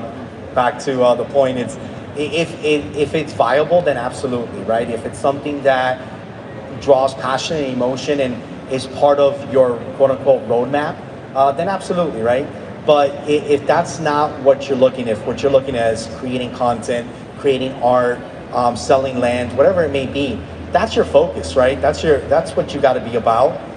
And then when you start talking a different language, you're going to lose those original folks. And then to Giovanna's point, then you're basically, I hate saying it, but you're objectifying people instead of, communicating and building a community of people. So. Unless you're really going to decentralize your whole project, right? Yeah, I think that if you are really decentralized and that's the core value of the whole thing you're building, absolutely. But sometimes it's just the cherry on top, because it is a hype word. Right. I mean, some DAOs are pretty vapid, for lack of a better term. It's just a DAO for the sake of a DAO. So that's we're creating a DAO. Yeah, Let's exactly. go. Not a great reason. Anything else to add on this one, guys? Okay. All right. So my next question is about the role that community plays in the value creation process. And I think this is something that is a little bit overlooked because you always think of it from this perspective of creator to consumer, creator to community. But how can the community be a part of that value creation process? What are your thoughts, Alex? I would say it's a double-edged sword, right? Because, I always, and coming from the traditional retail space and the traditional space, one of the things we always share is you're not going to satisfy absolutely everyone. That is physically impossible. So stick to what you're creating, stick to what you're building, build what you're passionate about, but draw on your community and what they love and what they want, right? But be an ear to listen, right? Allow them to speak, allow them to communicate. Doesn't mean that, oh, I completely disagree with you. No, I'm shutting you off, right? Get out my Discord, right? But what it basically means is that's a great idea. I love your thought process. Would be great if you maybe brought that to the community, right? And leverage that thought, that thinking to spark other creatives. And I think someone said it earlier, I think it was you, Giovanna, where you said the true sign of success is when you're now the educator. And I think that's one of the key components, right? So allow your success to be the driving force of others to come into your space, give advice, but then turn it back and allow them to be the creative of that advice, right? Stick to what you're building, stick to who you are, but still allow community engagement and allow that driving force. Because it is going to build on what you're doing so much more. It's going to exemplify that brand so much more. So that's just my thoughts there. Michael. Yeah, so in a sense, we're all building platforms, right? Even if you're doing a basic like NFT project. And the community is definitely going to help drive in that direction. And if you're open to that, I think that'll be mutual success, because I think that's one of the biggest changes, right? Like that you're able to get that real time kind of feedback from the community, and you can incorporate that as you roll out your roadmap, or depending on how large your project is, right? Like, of course. Ivana, your thoughts? My thoughts. So I do think that when I think about how the community can participate, it's about the dialogue, right? We are coming from the Web 2, where we are in a monologue with a few comments below our videos or our photos. And now we're talking about really iterating and is interactive with others. So I do feel that it's all about politics. We as political beings, not politics that we know, but as the core of we being political, we like to debate, we like to present ideas, to think together. So I think that's also a rebirth of politics in a beautiful way. And that is the key for the community to participate. Definitely, creating that dialogue with the community, allowing them to be a part of the process is super important in my mind.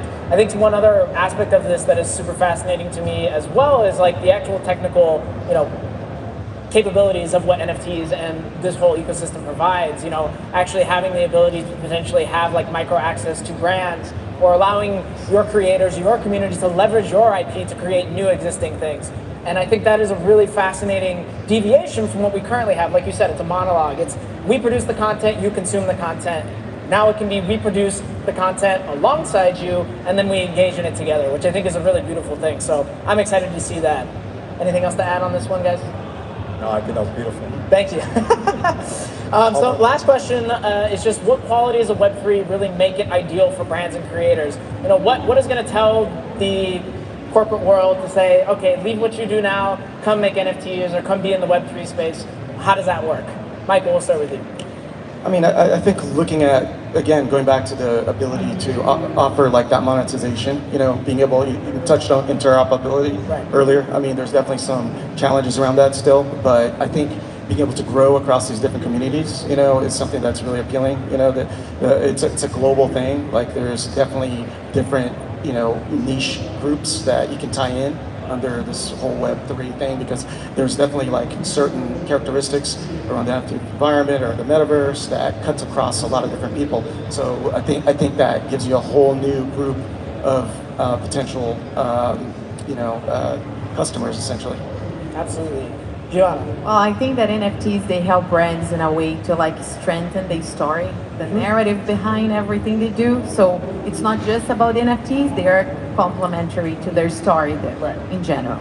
But also too, they will be very soon a very functional piece that will unlock the metaverse, as you say, a way to bring the metaverse outside the screens for brands. If they do a metaverse activation, it will be NFT somehow. So I would be looking to that angle if I'm a brand. Definitely. Alex, what are your thoughts? So to add to just what Giovanna said, and I couldn't agree more, it's an enhancement to what you're already doing. I would never say leave the Web 2 space to go into the Web 3 space.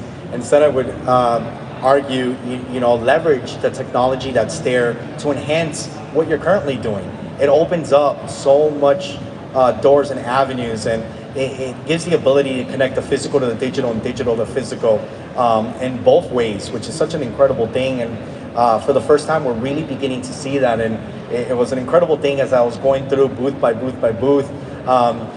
You have a lot of these metaverse projects that are bringing things into the real world, whether it's events or, like Giovanni said, they're keys, right? They're giving you access to some incredible incentives, and they're incentivizing and building that value and leveraging that technology to do that. But conversely is folks are taking their physical items and their Claymation and a few other projects that were there, they're taking their physical items and they're bringing them into the metaverse. They're bringing them into a digital world and tokenizing that physical item, but it's still real, it's still tangible, it's still yours.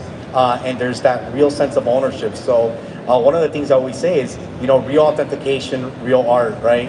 And that's one of the beauties of the leveraging the Web3 technology. So definitely, and on the true ownership front, I think this is something that can really appeal to consumers as this space grows, as things start to become more normalized. Because right now, again, you have this relationship. It's consumer to brand, and that's it. That's the end of it, right? So what happens when there's an alternative? When brands start to actually say, okay, well, we want the community to be a part of the process. Now there's just a better feeling, right? More people are going to be attracted to that. I think something that's really fascinating also is just like the openness of all of this, right? Is the interoperability of assets, the ability to make use of these assets beyond their original intention. Something that I really like to lean on is like this example. I grew up, I'm a huge gamer, I grew up playing a lot of different games, but Warcraft 3 was a big one for me. And they had this awesome map editing tool that basically birthed a whole bunch of other game types outside of their original intention, right? So they had the core game, but then they had all the community-built experiences. And one of those games, Dota, ended up becoming one of the world's biggest gaming genres, and League of Legends the biggest game in the world today. So what happens when you just maximize this? You just enhance it. You just bring this to basically every ecosystem, to every brand and creator. What can the community do with that ecosystem, with that world, right? You've seen it in Skyrim, you've seen it in Grand Theft Auto. So I think that aspect is going to be really fascinating, and I think that is a tremendous value that really can't be found anywhere else as of right now. So true. Anything else? That's the last question. That's the last question. I was going to ask if you guys had any questions. Because I have an invitation, just wanted to add one thing. Because we're talking about NFTs, I'm helping to organize the Art Week in the Decentraland, in which we're going to have many NFT projects. So we're trying to create art installation from NFTs. And I think that's an interesting way for us to see how we actually can unframe some of those pieces and think about storytelling. So I just wanted to add that. Absolutely. Anything else you guys want to add?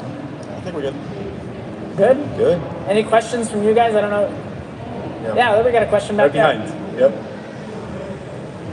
Hi, now my company is helping some celebrity to build their own NFT community. And so I have two questions for you guys. The first one is that, what do you guys think of the Boring Ape, the successful of the Boring Ape? And how can other projects to learn or copy from their business model or some part? And the second question is, now because a lot of the international big company is trying to build their own NFT product or some community, and compared with their own product successful, the NFT community is not as good as what they expect. And so what part should they improve in their NFT product building? So that's my two questions. Thank you. Okay. Anybody want to start?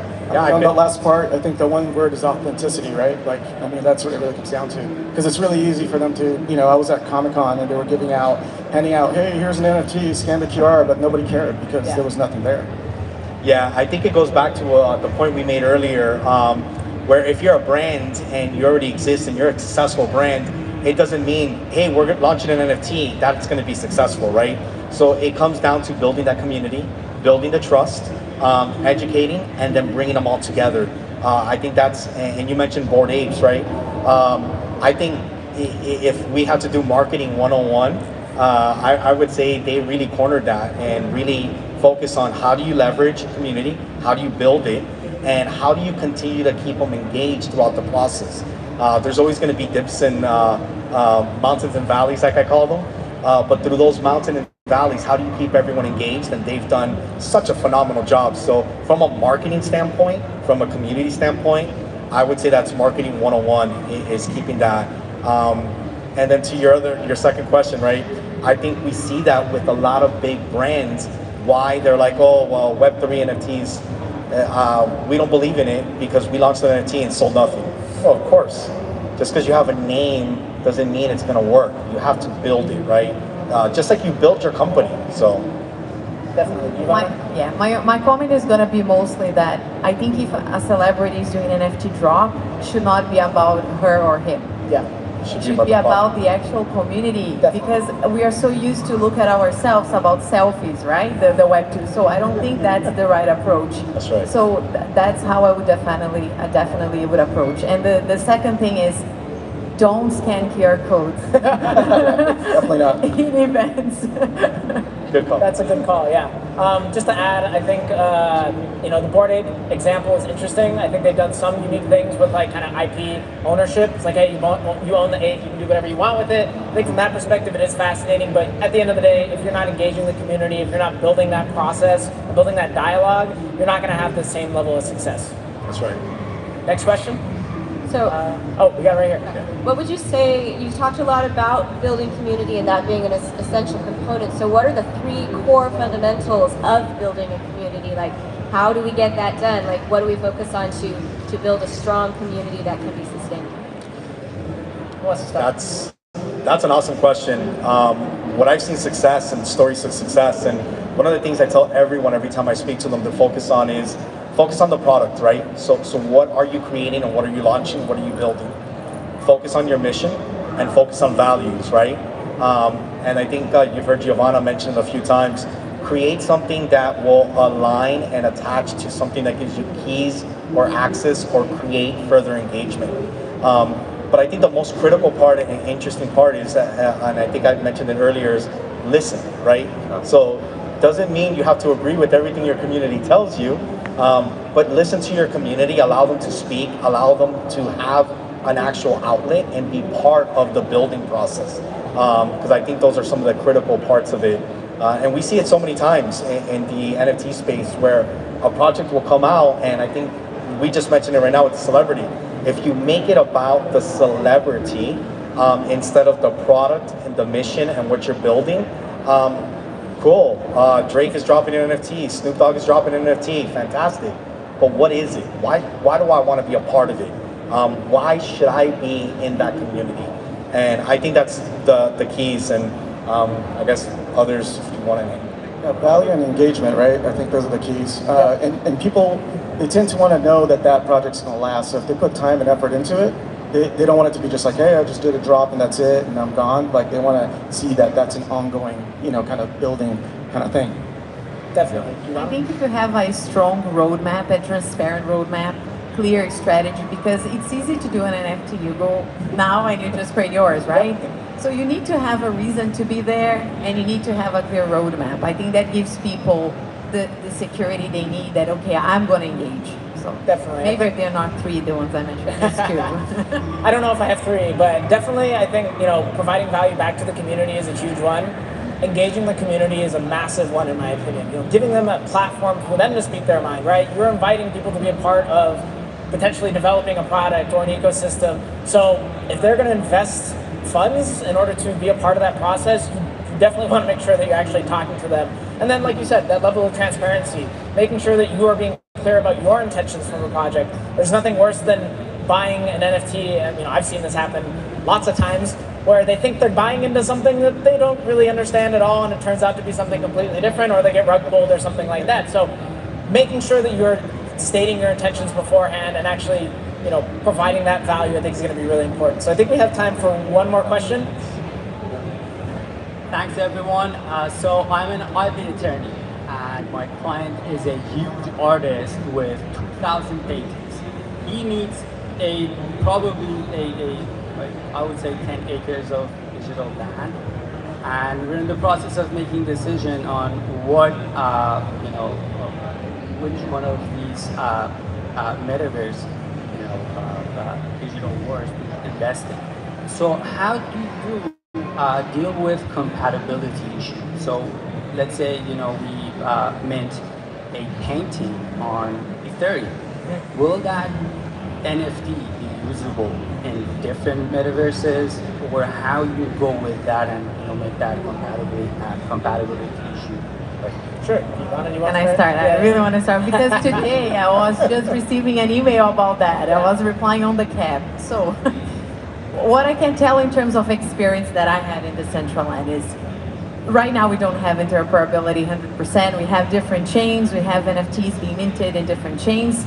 But in the 3D space, like in the Web3 spatial web, you kind of represent those NFTs somehow. So for example, we try to create linked wearables that allow you to connect a wearable inside that world with an external NFT, or sometimes you just do a basic external link that allow you to represent that installation in 3D, but then take the person to the project.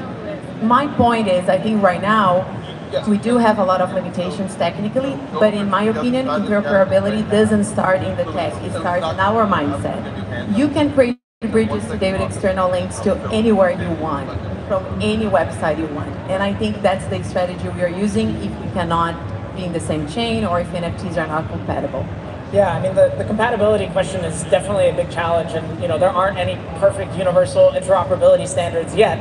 That may change over time, but like you said, there is an opportunity for representation in really almost every ecosystem. From Upland's perspective, we are building an NFT bridge that will allow you to port in any assets from pretty much any blockchain, but how those assets are represented in the game, still TBD, right? We still have to kind of think about some of those things. Of course, there's kind of two components of that. There is the interoperability of ownership, which is really what the token is, right?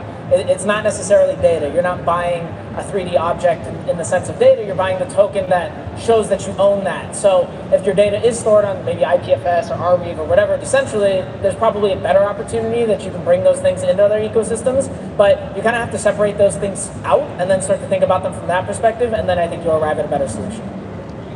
Yeah, I would say like Ethereum, the good thing about it is that it's the liquidity is really high, right? But then there's the gas costs, and I'm sure you guys have heard of that. But what's great about it is that it's EVM compatible, or other people are EVM compatible too, so it opens you up to a lot of the top chains, actually. Yeah. But, I mean, somebody could take that art and just put it on a different chain, right? So you almost want to brand what you're putting out based on a chain, in my opinion, because if it's artwork, I mean, I could go grab it, just put it on a different chain and be like, that's the real artwork, right? Like, so there's definitely some things to think about around that, in my opinion. Alex, anything to add?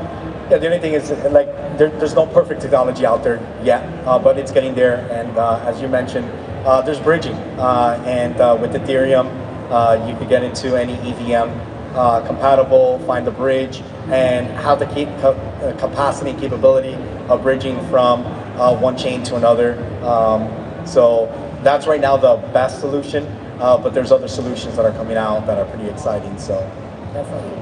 And anything else to add, you guys? All right, awesome. Well, I think that's it for us. My name is Matt from Upland. Thank you guys all much. Giovanna from Decentraland, Alex from RVSwap, and Michael from Silks. And awesome. Yeah, if you guys have any more questions, we're at 3:41 if you guys want to chat. Yeah, I was going to say, first off, give them a round of applause. What a great panel. A lot to unpack there. That was amazing. But make sure that you guys announce whatever your booth number is, because some people in the crowd do want to come and talk to you. So just let them know where they can find you on the floor. Sure. We don't have a booth, but I'll be around here. I would do my registration, so if you want to find me. Yeah, we don't have a booth either, but you could find me on social. It's AlexRealNFT. So find me on any social and I'll be around. So. Awesome. You guys wanted to pose for a picture really quick at the front of the stage, and then we're going to bring up another group to do that. Thank you guys. Give them another round of applause. That was great. Would love to interview every one of you for our YouTube channel, so I'm going to get your information.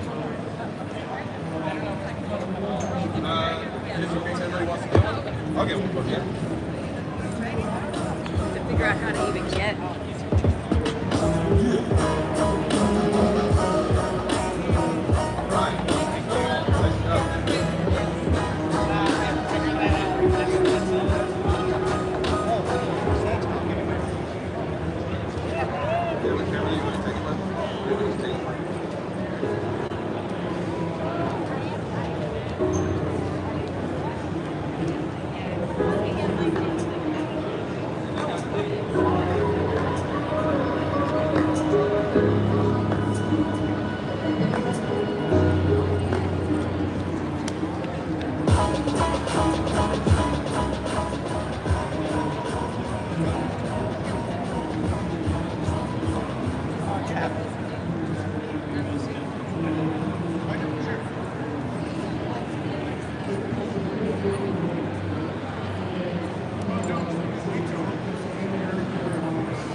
Hi, Savannah.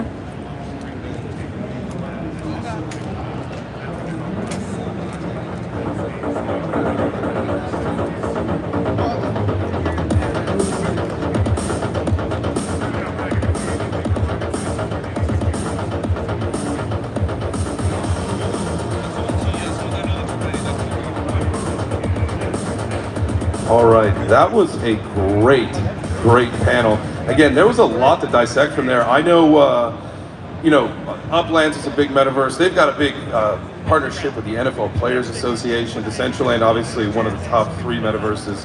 I'd like to figure out, you know, more about what the NFT marketplace was that you guys were talking about, and then the Silks. I mean, come on, who doesn't like racing horses? A little betting in Web3, baby. That's a fun little aspect of it. Anyway, the next topic that we've got coming up here is what to expect in the next phase of NFTs. Now, I told a story earlier when we opened up the show this morning. I was stopped right after I scanned my boarding pass to get onto the jet bridge at the airport in Atlanta. I was stopped by the DEA, no joke. 2 agents, flipped the badges, told me everything. I was all dressed in my 8Fest merch, so I think that they were profiling me for just being a degenerate. But anyway, they were looking for drugs and lots of cash, and I said, I don't have any cash. What I didn't tell them is that I have a lot of crypto. Whatever. But in that discussion, you know, the guy was in the interrogation, he was asking me, like, you know, what are you going to LA for? And I'm like, dude, you're in the DEA, like, you know what I'm going to LA for. I'm going for a conference. It's an NFT conference. He goes, oh, the pictures. I was like, yeah, but that's what they are, the pictures. That's what people understand NFTs right now. But that's not where NFTs are going. We all know that. I mean, you have to think, right, your land deed, all right? You could take the title companies away by just holding a land deed as an NFT, your marriage certificate, your health records, all this stuff. Like, the future of NFTs is way bigger than PFPs, way bigger. And so with that being said, in our next panel, we've got 2 guys. We got Brian and Teddy. Brian is the Senior Director of Partner Success at Ripple. Teddy is the co-founder and Chief Business Officer of Mint NFT. They're gonna come up here and tell you a little bit about the future of NFTs. So guys, come on up, have a great conversation. We look forward to hearing it.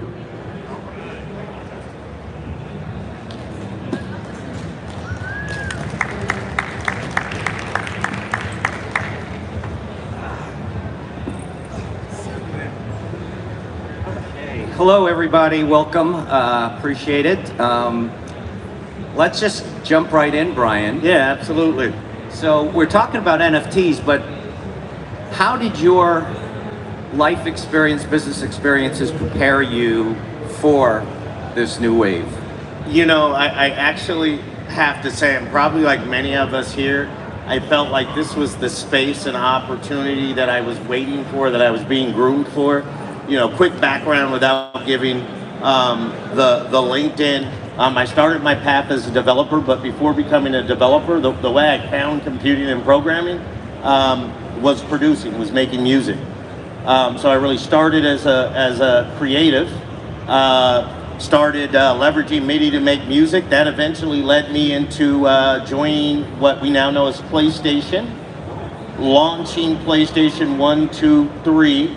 And at that time in gaming, when you were in console, it wasn't just sectioned off into interactive gaming. Obviously, it was technology based, but you were also heavily interacting with entertainment and media.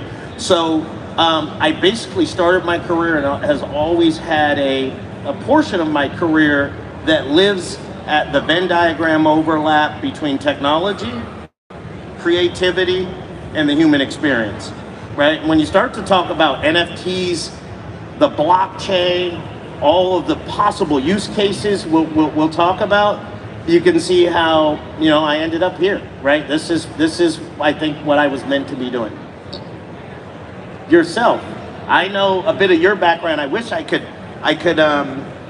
go through the detail for you, but with your very background and deep experience, what led you to NFTs and the blockchain? My route came through Hollywood. Okay. Having deep experience, over 30 years as a studio executive and as a producer, everybody has interest in Hollywood because content is king. Yeah. And I was fortunate to start working at Paramount, and one of the first movies I worked on was Top Gun. Yeah. Wow. So Okay. now it's come full circle.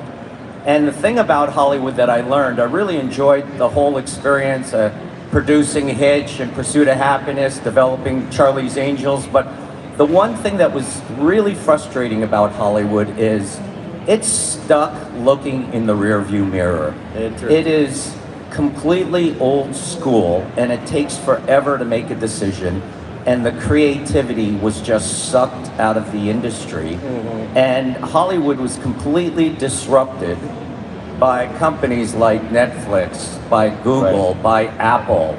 So for me, it's funny, Hollywood and content still has currency. I started in 2017 advising blockchain companies because my experience is now, like yours, it was bridging content with companies. I'm just curious, how has this downturn in crypto impacted the NFT space in your mind? Great question. I'll first say it for anybody who's lost value on their Bored Ape or what have you, forgive me, I welcome this downturn, right? I think it is a necessary shakeout, a necessary course correction.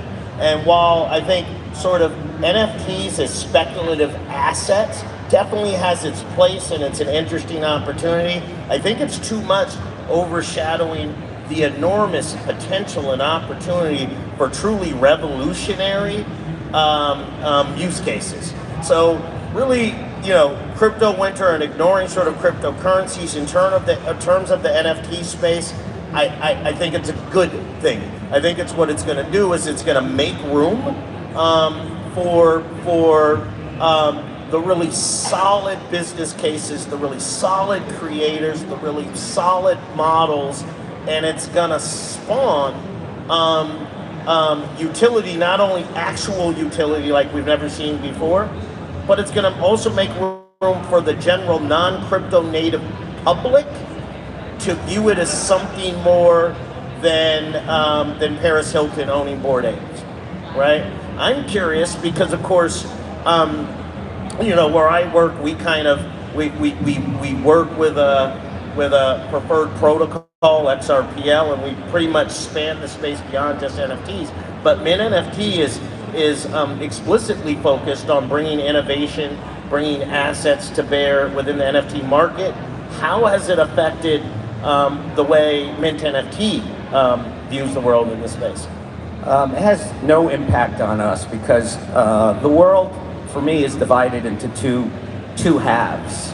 One part is this world of speculation. It's almost the game of musical chairs. Let's try to disrupt the industries. Let's create on our own from scratch, gate it, create our own lingo, and actually put up a wall. And it's sort of like this exclusive club that nobody else can belong to, but somebody's gonna end up without the chair, they're gonna end up standing. And that speculation is dying down. And I mean, NFT sales are off enormously. And our approach has always been, why lead with technology? Why lead with this obscure language around NFTs? I think it's really about the experience, the content, the rewards, and the empowerment that blockchain technology delivers. I'm old, so I was there during VHS, when VHS came about and when DVDs came about. Well, to interrupt with that, do you remember the Laserdisc? Of course. Okay. Of course. Right. So not to date us, but nobody ever sold a DVD by saying, this technology is amazing. It has this many bits and this many bytes, and nobody cared. All they cared about was what was going on that DVD. Was Back to the Future, was I able to watch it better, cleaner, faster, cheaper? And for me, that's like the same thing applies to NFT. We just end up selling the technology rather than selling the content and the benefit and the empowerment behind it all. This is and I appreciate you saying that because it's for many of us, yourself included, right? That watch the evolution of sort of technological waves. It does often start with technologists that are down in the weeds and intimately understand this is an exciting thing, but they lead and promote the technology, right? It's expert groups. That's the phase we're starting to exit now. And when I look at kind of the casual consumer, the layman, in any of these technology waves, you know, at best, they're just scratching their head saying, I don't get it, right? But at worst, it becomes intimidating, off-putting. Now, in technological sort of adoption curves, where you gain velocity and adoption is when you can connect it to real need that the mainstream consumer has. So for instance, let's talk about DVDs.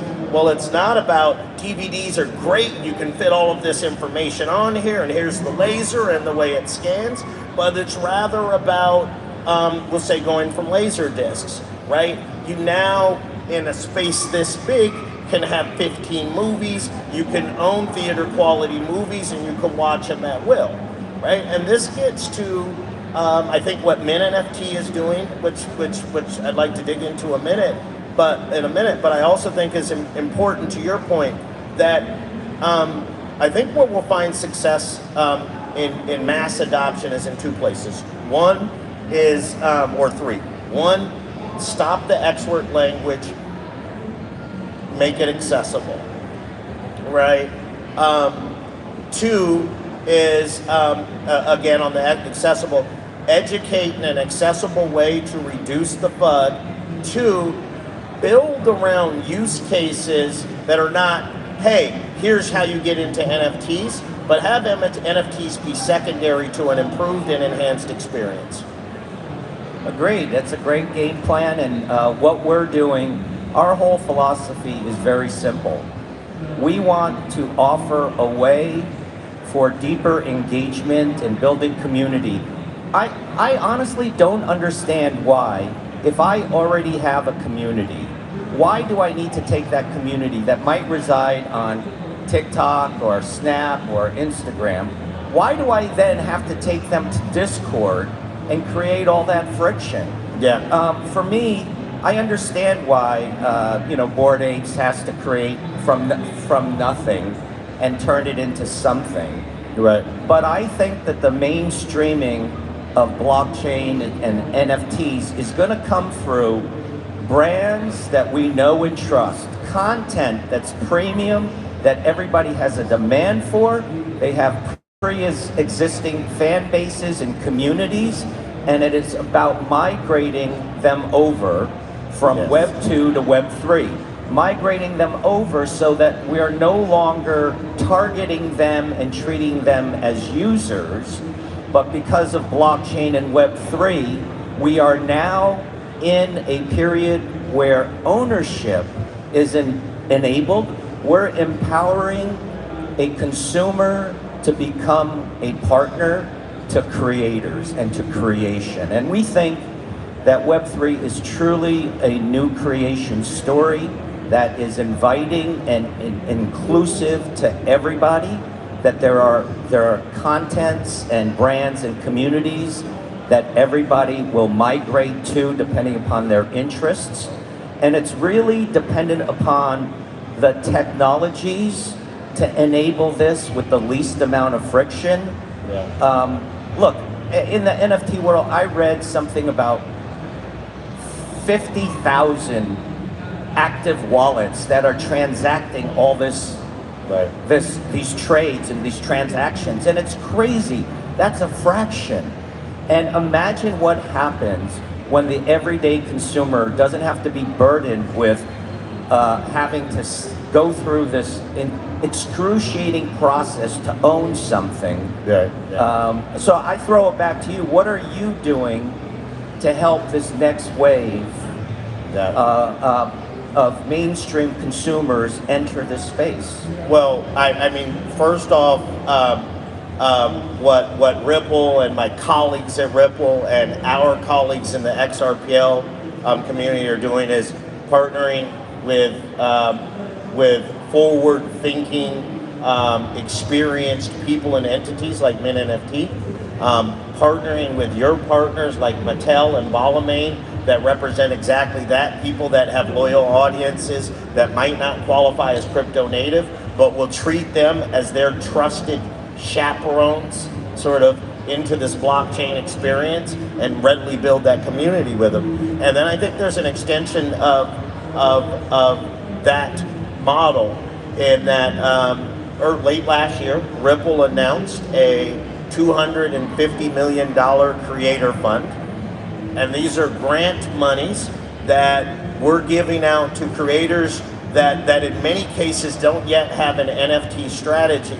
And we're not only giving them grants to develop an NFT strategy, technical capabilities, etc., to migrate to the blockchain, XRPL in this case, but we're providing them marketing support. We're providing them technical support. And you set me up well, because that aligns with what you stated, and we did not coordinate this, right, in terms of strategy. This is because we have people like a well-known artist, Justin Bua, that we work with closely. From the Bronx, he's has sort of street-oriented, a blend of street art and fine art. I think he sold something like 50 million prints of his DJ. He'll yell at me because I got it wrong. But here goes the deal. Justin's audience is not crypto native. But as Justin goes out and builds out the Buaverse, his audience is going to be interested in learning more, and they're going to come along. So what I'd like to see is us to educate, empower, enable, and fund trusted creators to help lead their audiences to the blockchain. Okay, so there are a lot of creators out there that are creating art, digital art. Yes. And that is one use case that everybody's chasing. But I've got to think that Ripple is interested in something more than just collecting art. What kind of use cases are you encouraging? Well, first, yes, absolutely. And look, visual arts and ownership and even ancillary utility is not anything that I want to shake a stick at or put down. I just, you know, when we talk about it a lot, when we talk about these other use cases, I just think it's important that we open the public's aperture and understanding of what NFTs provide, one.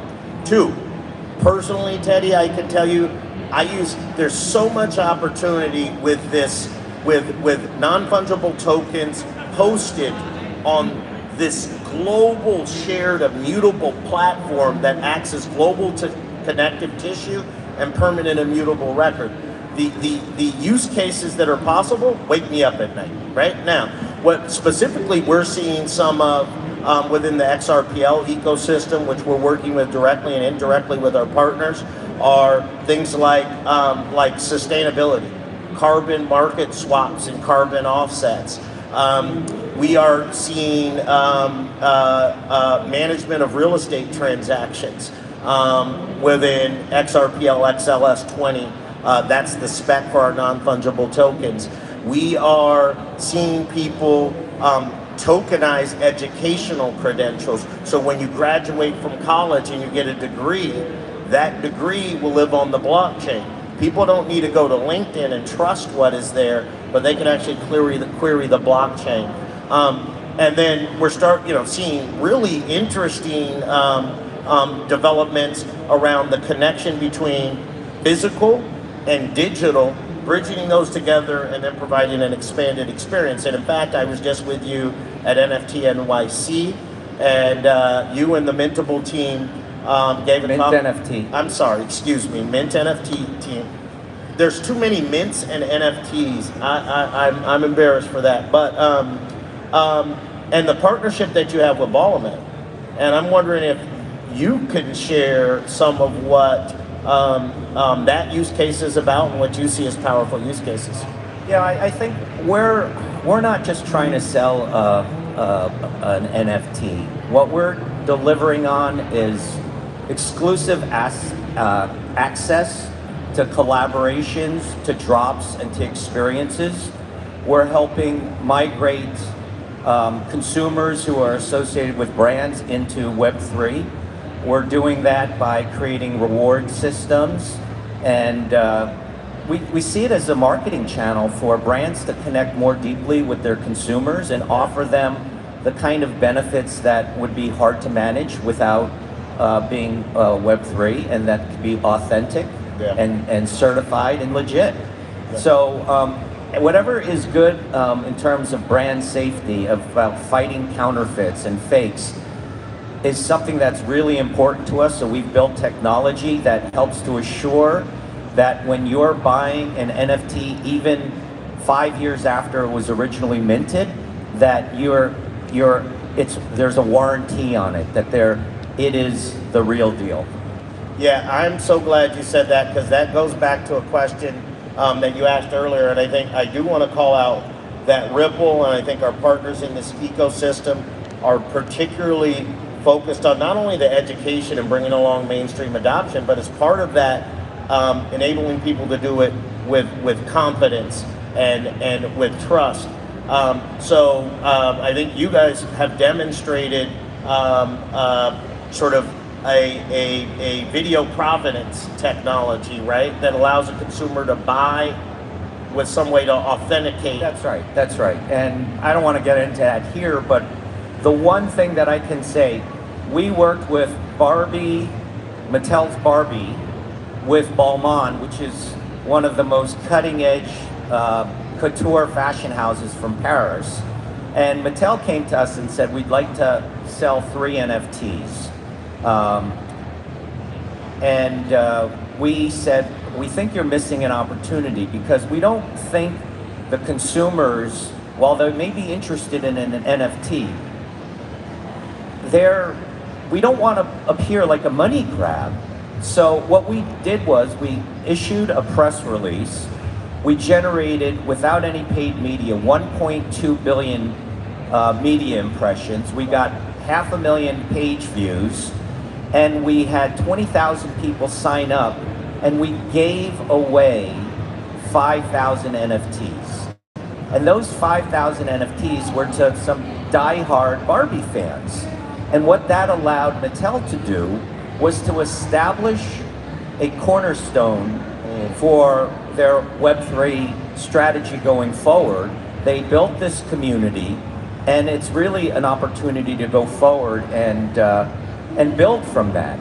And so we think education really comes more powerfully through experience. So by us making it easy and getting NFTs in the hands of their fans was a huge step forward.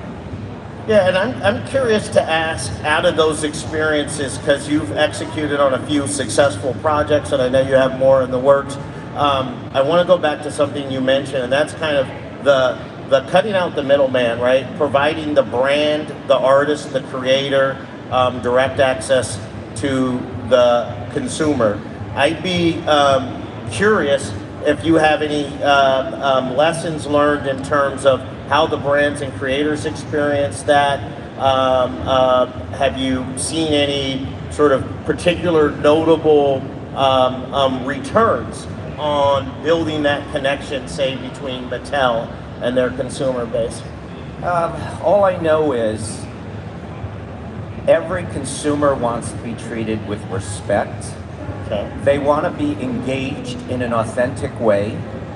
I think everybody wants to be driven by passion, by purpose, and everybody wants to be empowered.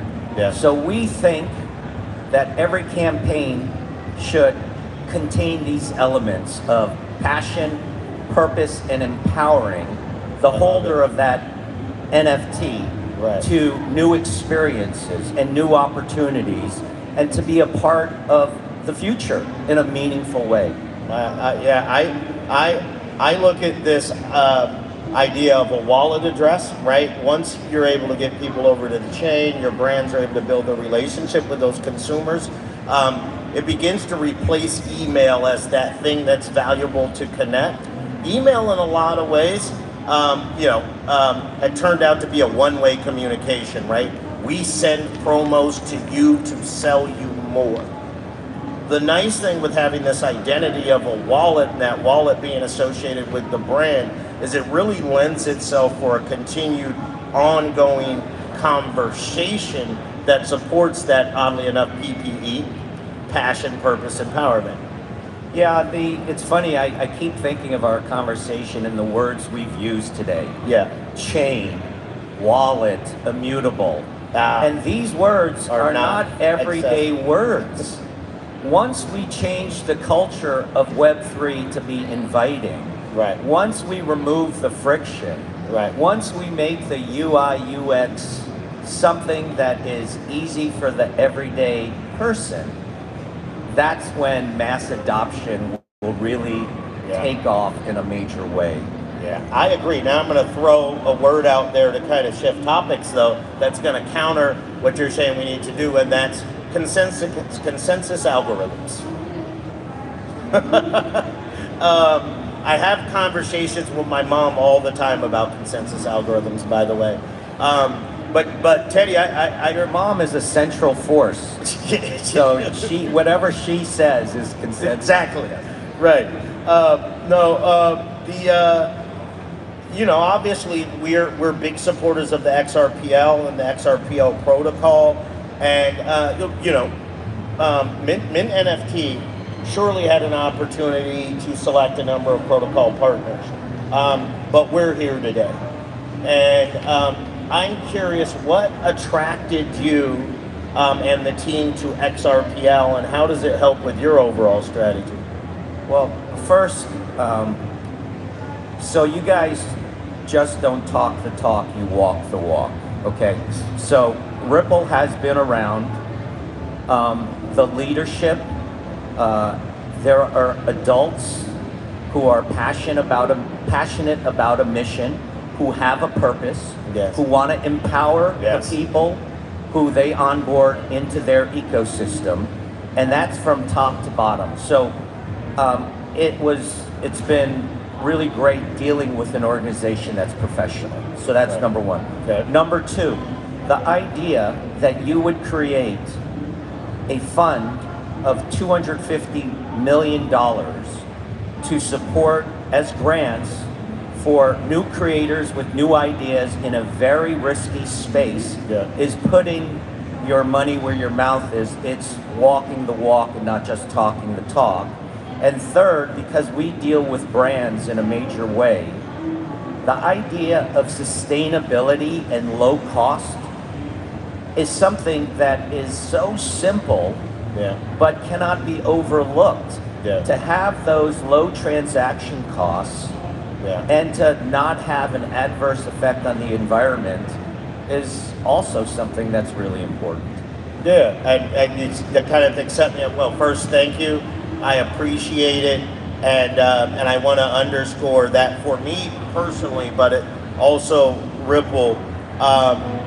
Mint NFT represents sort of the attributes of partners that we're looking to work with and support, in that they are serious, deliberate ventures that, to borrow from your word earlier, are operating with purpose beyond just what I call kind of a quasi rug pull entity, beyond just driving up prices of some asset and pulling away, but actually, as you say, bringing real utility and connection. And I think I'd like to share with the group, at risk of it being a promo, is that one of the things we've experienced as we've looked to engage with a range of creators and brands is that there's two things that present concern and friction.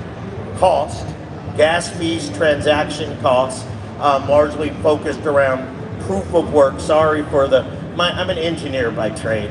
I got to go back to proof of work and the cost and carbon footprint along with that. And then the other is, I'm sorry, I blew my punchline, is sustainability and carbon footprints, right? If you have a social impact venture, you have a socially conscientious venture, it's a lot of creators that are a conundrum working on chains that have large carbon footprints. So the exciting thing about XRPL an open source protocol, which I think was the third blockchain, is that it has 0.0000004% traction fees. It's minuscule, no gas fees. It's opted to go with a trusted validator consensus algorithm, if that means anything to people, as opposed to a proof of work or proof of stake model, which also means the electrical impact and the carbon footprint of the chain is minuscule.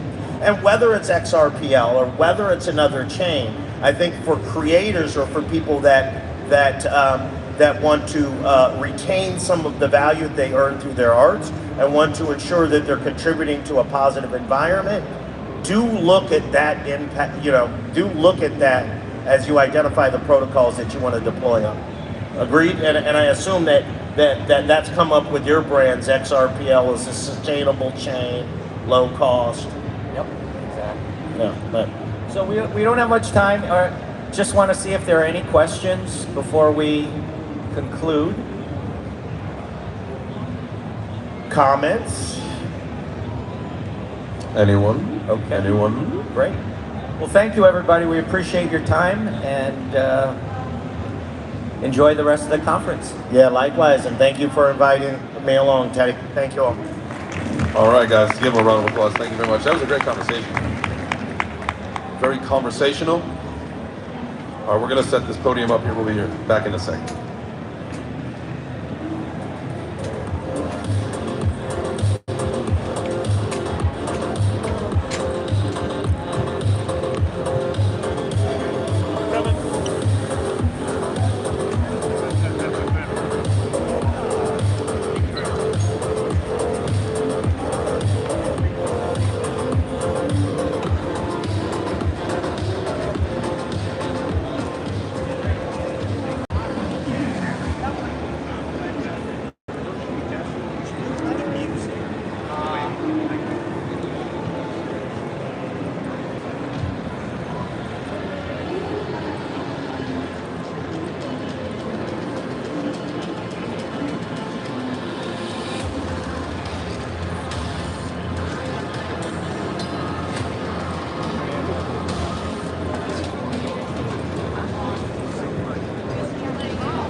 Technology for Tower 7. I was like, that's what Important to know, and Dave touched on a lot of this, if you're thinking about starting a DAO, don't forget that you still have to play within the confines of the current legal structure. So, like you rightfully said, this is very cutting edge stuff. Don't think that you can just start a DAO without a legal structure, because there's unlimited liability associated with something that happens without a legal structure. So your DAO won't protect you in those cases, and different lawyers will tell you different things, and certainly not giving legal advice. But just want to caution people, because of this lack of clarity, doesn't mean you don't need to play within the confines of the current laws? As a lawyer, I can definitely attest to that. There's a lot of navigation that you need to think about when you're creating a coin, when you're creating a token, when you're creating a company. There are many, many different government agencies that have different definitions, both from the IRS to the SEC to the Treasury. Again, the list is long, and there are a lot of reasons that that's very confusing from the perspective of the state laws and the federal laws. No, for sure not. I think that's the easiest way to transition is to slowly but efficiently introduce aspects of Web3, and then once Web3 develops,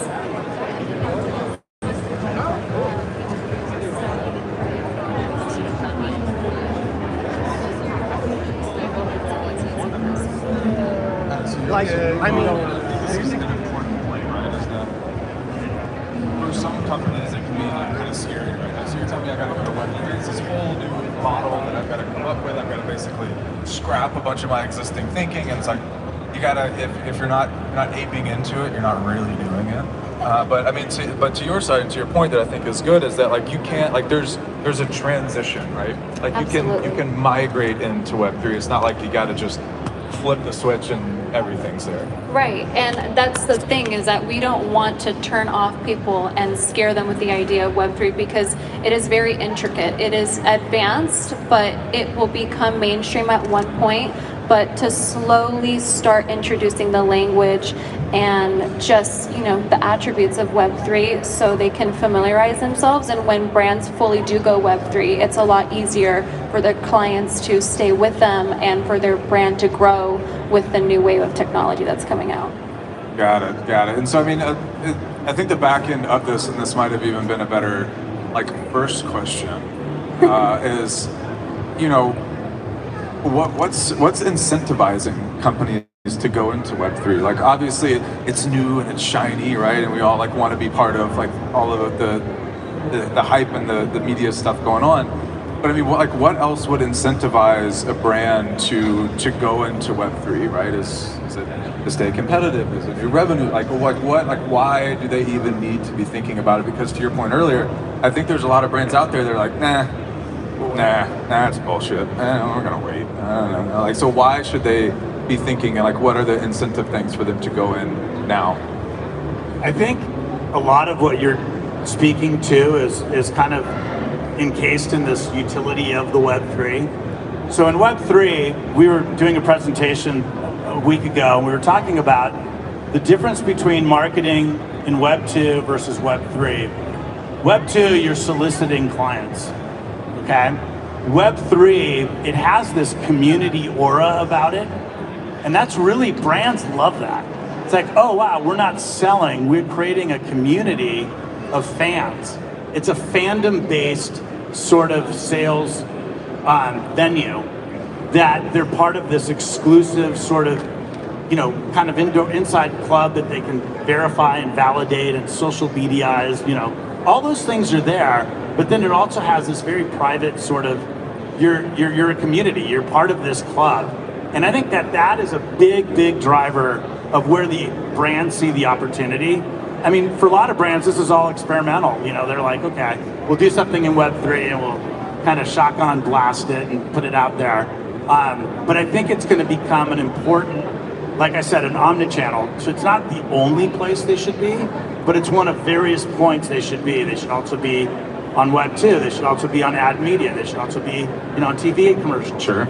So I think that's why the brands are so intrigued by this, because it affords them a different view on the customer, which is a community view versus a solicitation, I'm going to sell you something view. What do you see him? Yeah. I have to agree with that. I think Web3 really focuses and encompasses the idea of community, and for a brand to really focus on that at the beginning, like, brings the opportunity to have longevity and loyalty with their customer base. And community is really like the center focus of something that you should prioritize when getting into Web3. Yeah, basically exactly what Ed says. Right. Very valid. And I had a question too. So I was watching one of the panels over there, right? And everyone in Web3, it seems that like community, like everyone like continuously says that, right? Just beats it into the ground. You know, there's a study or an idea that like humans can only maintain like, I think it's like 7 strong social connections at any one time, right? So like, is there value without community, right? Like, is there a market saturation point where there's just, everyone's like, oh, what's the community? It's like, well, I don't want another community. I want some value beyond, like, I don't want to participate in a Discord. I don't want to, like, I don't care. I just want, like, the value that's being unlocked. Like, is there a future, and like, as a brand, can you look at NFTs and say, I don't even want to do community. I just want to, like, add layer value beyond what I already offer, right, in the context of Web 2 to Web 3. So that's awesome you bring that up, because that's sort of what we've been working on, is creating an experience that community can sort of gain without participating in Discord. Or the concept of community right now in Web3 is, oh, I get access to their Discord channel, and that's good or bad, but I don't think a consumer is going to end up being on 50 Discord channels, right, for the reasons you just said.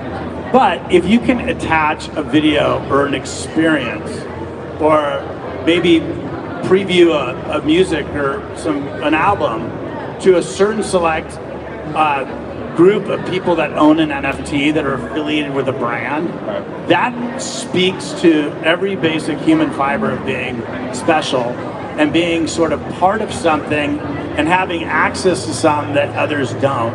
And that's why when we built Rare, we were very focused on creating an experience just beyond the JPEG or PFP or GIF that you can actually experience a video, a documentary, a podcast, and that is basically attached to your NFT.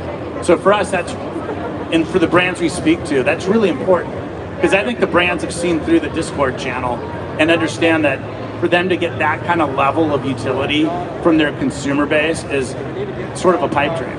Sure, yeah. What do you think? Well, I think that solely focusing on the community doesn't really benefit a brand. I think it's the asset itself that the brand can offer to the person, the consumer.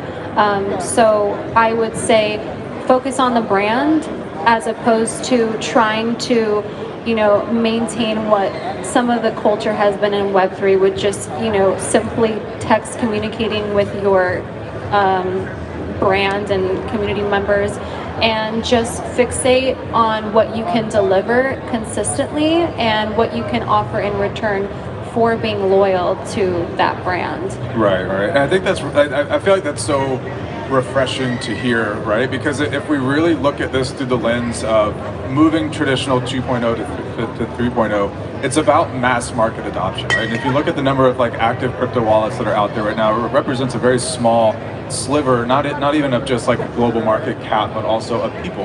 And so if we start to put ourselves in the shoes and think like, okay, if we were all here tasked today to transition every existing business from Web 2 to Web 3, I think that the models and what works now is going to be fundamentally different than what you see now. So like the idea of, oh, you get access to our Discord, like no one gives a shit, right? It's that I want value as a consumer. I want to consume, and every time you purchase, it's a call option that what you're buying is going to be worth more. So I want to make sure I'm getting more out of it, and for me, community does not have value in some of these instances. Absolutely, yeah, I have to agree with that completely. It's way more than that.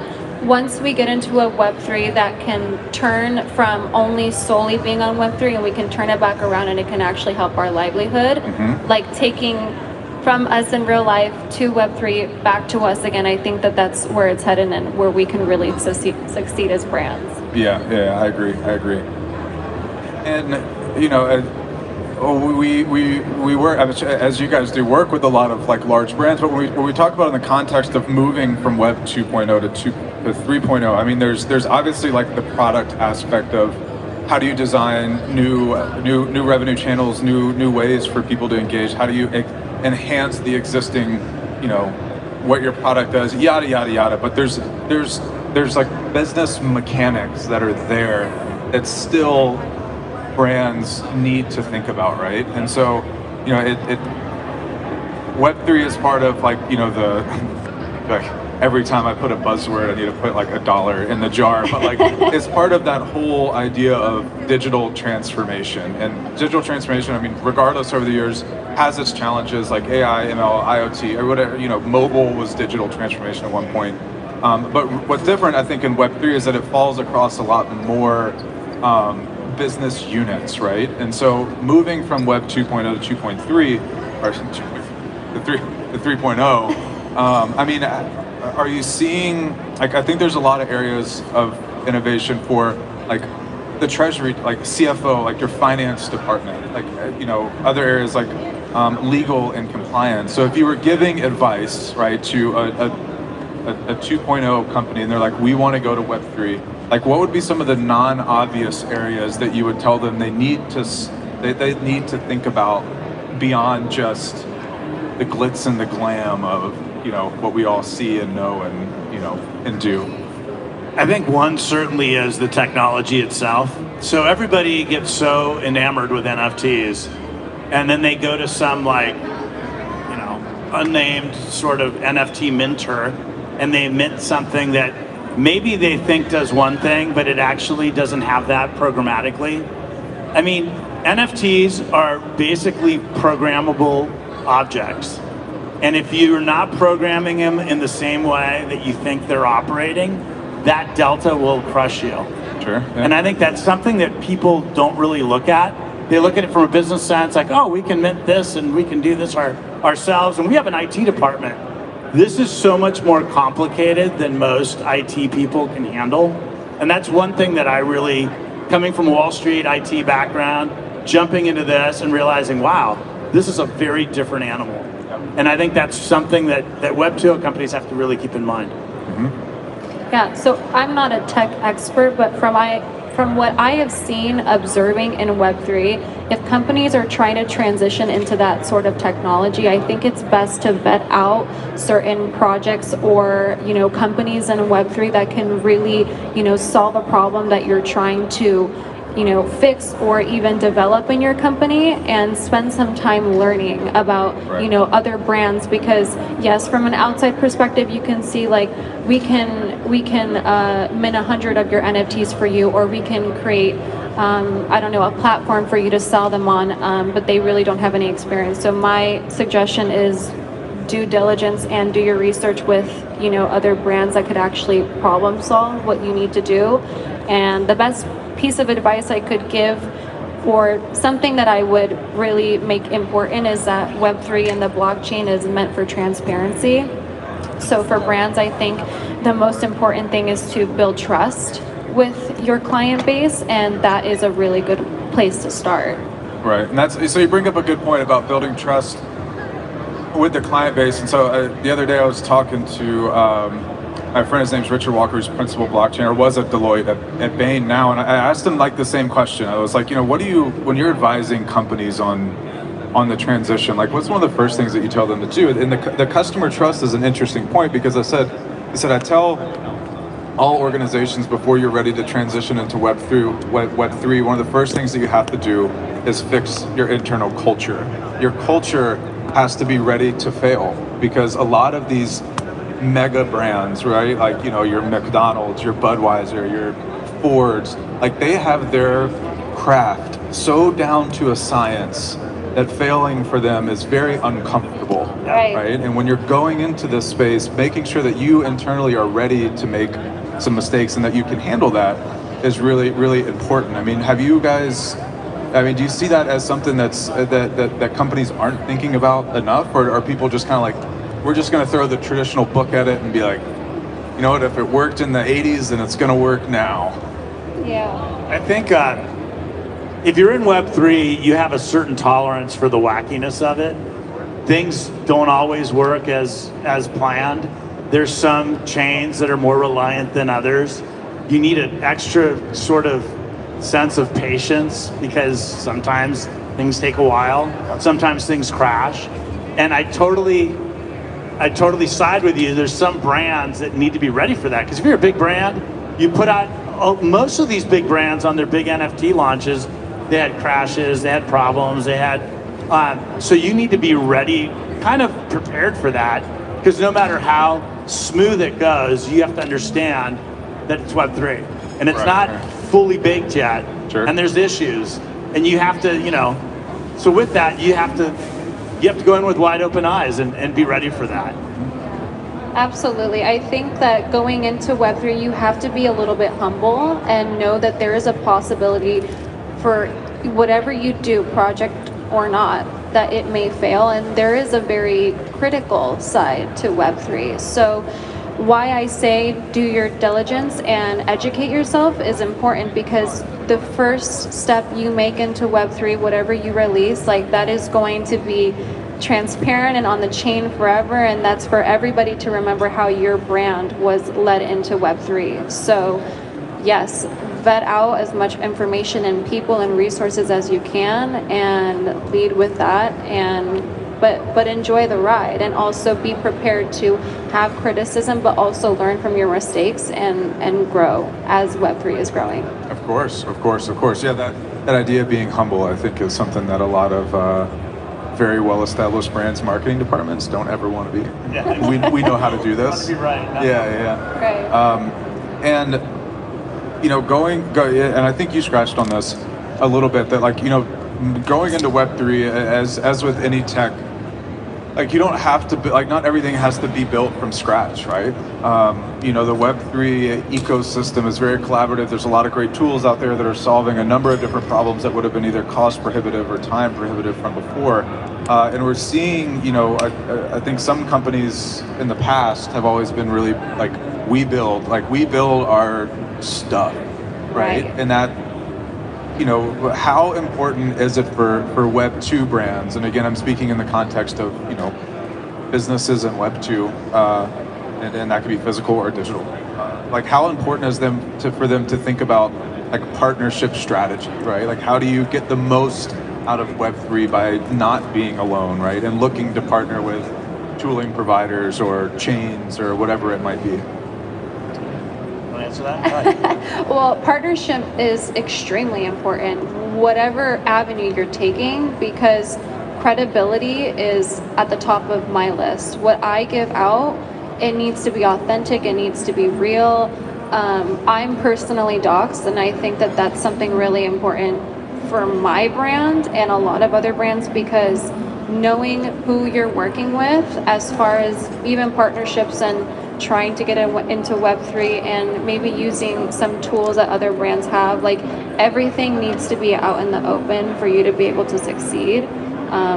So yeah, I emphasize the idea of partnership, because it can really get you a leg in and make it a little bit easier of a transition. So people can also start recognizing you and your brand and who you chose as a partner. I mean, that's important too. Well, so on that too, is there a bit of a juxtaposition in that, being needing to be doxxed, and I think that philosophically the original was it all needs to be transparent, everyone's anon, do you see needing some level of human exposure to connect with, to know who you're working with, as being a natural progression of this? Yeah, I think it depends on the situation. Doxing originally was to protect identities, and it was meant to, if somebody had a lot of assets, for instance, it was meant so that people, could be safe, that people wouldn't look up their information. On the other end of it, if you're doxing yourself because you're working with another brand, it's extremely important, because there needs to be some sort of accountability if something goes wrong. Yeah. I think also, one of the coolest things about Web3 is the collaborative spirit. So when I lived in the Web 2.0 world and I had a .com company, nobody would work with you because everyone thought they had a better mousetrap. Exactly. Yeah. And everybody was ultra secretive, oh, I can't show you my business plan, sign an NDA. Oh no, we can't introduce you to our team. Fast forward 20 years, everybody's hey, it's open kimono. If you can make use of any of these pieces, let's partner. A lot of the stuff that we use is open source, and we're just gluing it together in different ways.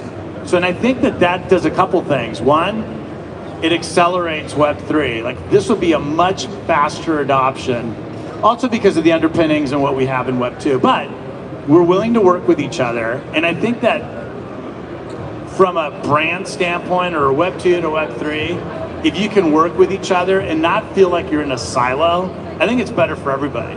I really do, because we'll all basically be able to promote whatever we want to promote and get to that destination in a faster way. Yeah, and you hit on an interesting point that someone had brought up to me earlier today, is that, you know, when we look at the impact that Web3 has, and if you're a company, right, like you probably have a workforce, or it might be one, but if you're let's say a larger brand and you have a workforce, you know, what are the impacts of I'm kind of like adding to the question sheet here. But so what are the impacts of Web3 to employees, right? So to a workforce, right? Is it, you know, we talk about transparency and this ability to share, right? And I remember like back, and I haven't heard of it in a while, but like back, you know, not that long ago, but where, you know, Google and Facebook and Apple would literally hire engineers just so they wouldn't go work somewhere else, right? And that like better, like this is ours, we're not going to let anyone know, seems to have dissipated. So when you know, hear or even like see, if you read the tea leaves on Web3 and like what it might mean to brands and their employees, like what are some things that you see in the sand? Well, I think when you're talking about it from like an employee standpoint, it's actually championed in Web3 when you actually know who you're working with, and it gives more like it's empowering in a way to work with Web3 brands because it's so revolutionary. And from an employee standpoint, I think that it would be beneficial, you know, because this is so new and innovative, to have that on your resume. It is so important right now. But I think I'm going to let Ed take that one. Well, I think a big part of that question is who your employees are. If your employees are very rigid and are maybe in a different sort of generation that doesn't understand this at all, then they're going to hate the concept that you're moving towards this. And I tell you, this exact same thing happened with Web2, where employees were like, well, why would anybody bank online? That makes no sense. They're going to want to come into a bank. It makes no sense. Well, now everybody's like, well, gosh, I couldn't imagine banking without the internet.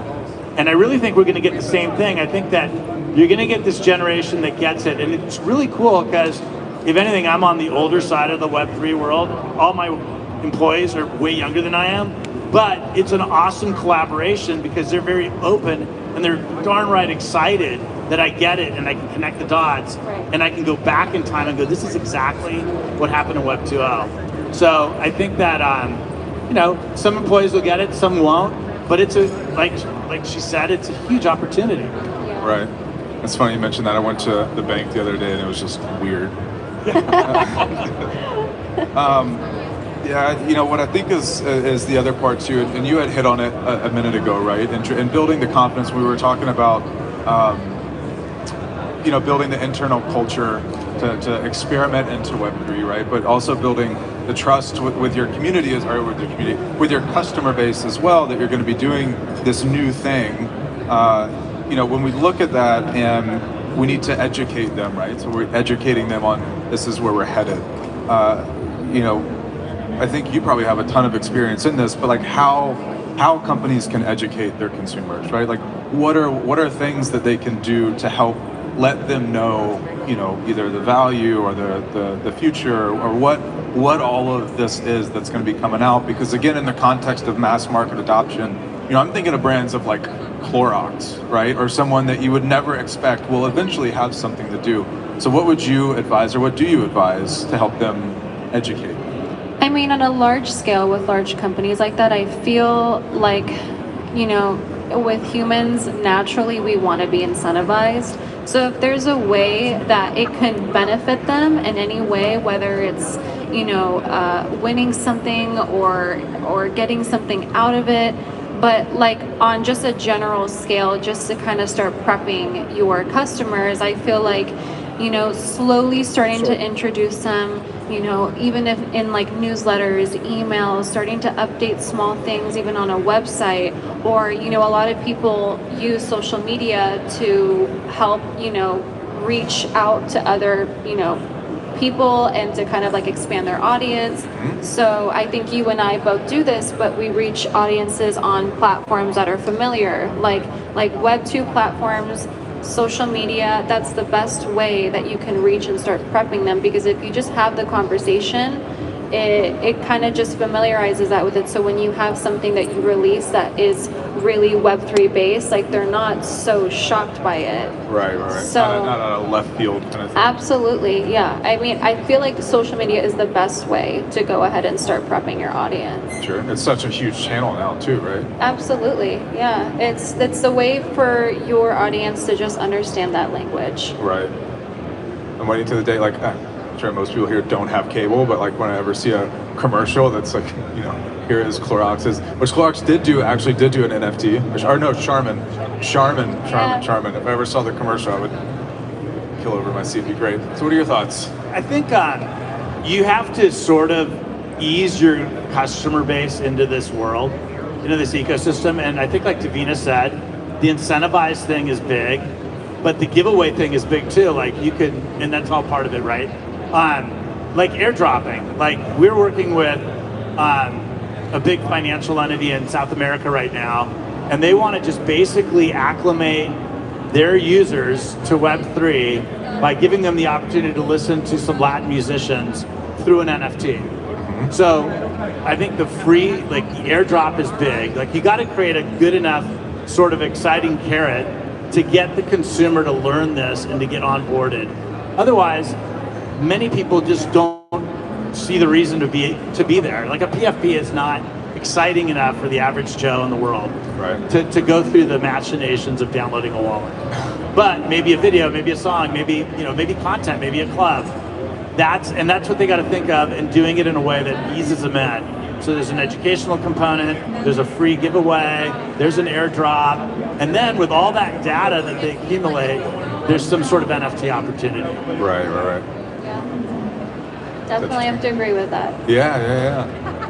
And like, I mean, so is there going to be a point too that like we stop saying NFT soon, later? I think so. Yeah, I mean, it'll just NFTs will drive so much of the consumer behind the scenes, you won't even know it's there. Right. Yeah, I think an NFT is going to change drastically. Like it's going to go way beyond just a JPEG. Like I said earlier, it's going to be an NFT that can be a multitude of things and that can come back and actually benefit my life in real time. Right. So I think that, kind of an example of like airdropping and giving a person an NFT, they'll get curious, and if you kind of like start transitioning your brand and like just talking about it in slow increments really helps just a person recognize the word and then want to engage and learn more on themselves. I mean, that's kind of how I feel all people in Web3 have been. It's a snowball effect. Right. So yeah, slow introductions and incentivizing is really important. And so I feel like that kind of dovetails into another part, and maybe I'm shoehorning it into it. But I'm curious to hear is that I was talking to nobody's here, but Jim a second ago around the idea that the big difference between Web 2 and Web 3, right, is that is the analogy that a buddy of mine named Justin says all the time is that Web 2, like if you're building your social media presence on Instagram or IT, or essentially, and you're looking at that as like a revenue stream, right? It's essentially building a house in someone else's backyard. Right? At any point in time, they can just lock that gate and then you're done. Right. And I always play that in the back of my mind. So, late when I flew in last night, I'm sitting there like scrolling through Instagram Reels. It really kind of stuck with me with how much content I consume now through what I would consider streaming, right? So like Reels are streaming, or clips that are streaming, or Netflix, or any of this. It's become so pervasive, like across the board. But it seems very, I don't think about it as like any form of like ownership item or something. It's just kind of there. So Ed, I mean, to your side, like, when you think about the impact that Web3 will have to streaming, it sounds like a very like big, like just like a very nebulous kind of idea. It seems almost too big to like tackle. So when you look at Web3's impact on streaming, like what are your thoughts? Like what are you seeing in that? Well, I think to date there's been very little impact because there's basically very few entities that are providing the streaming. Right. But I think that if you look at basically the past 2 years has been an educational cycle for the consumer, and now they've landed at, oh wow, you can own a digital good. They're called NFTs. And then if you add to that digital good some utility that they actually enjoy, we feel strongly they'll engage, and that utility is video. Because really at the end of the day, videos are like 20% more engaging than anything else. Everybody's obsessed with the videos. And then if you can create a gated, walled garden that only serves up videos to a certain part of the world, then all of a sudden that starts making a little more sense. And that's what we're kind of working towards is, that attachment of videos and content to NFTs to give them a little more utility. You have any thoughts? I like what Ed is producing because the idea of royalty is so important, and when a person can buy something like that and it's from a brand, think about the fact that maybe they could transfer that product that they purchased from you, and then the word can get out in a different way. Like the way that your brand is going to be, explained or, utilized out into the world is going to be very different. So the idea that, like, for instance, if you have a wallet and you own that NFT, then you can see it, and then you could transfer it to somebody else, or maybe in the future they could lease a product, but there's still the idea that there's a royalty, so your brand can continuously create revenue and it doesn't have an endpoint anymore. Right. So that's what I think is really interesting that I can't wait to see. That is exciting, yeah.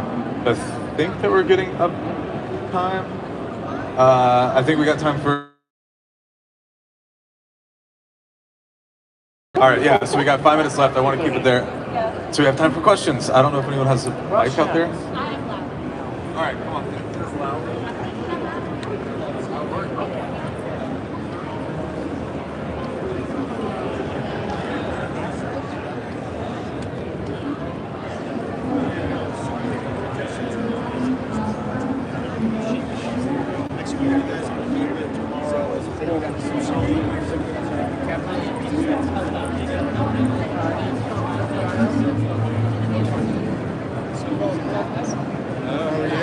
Hi.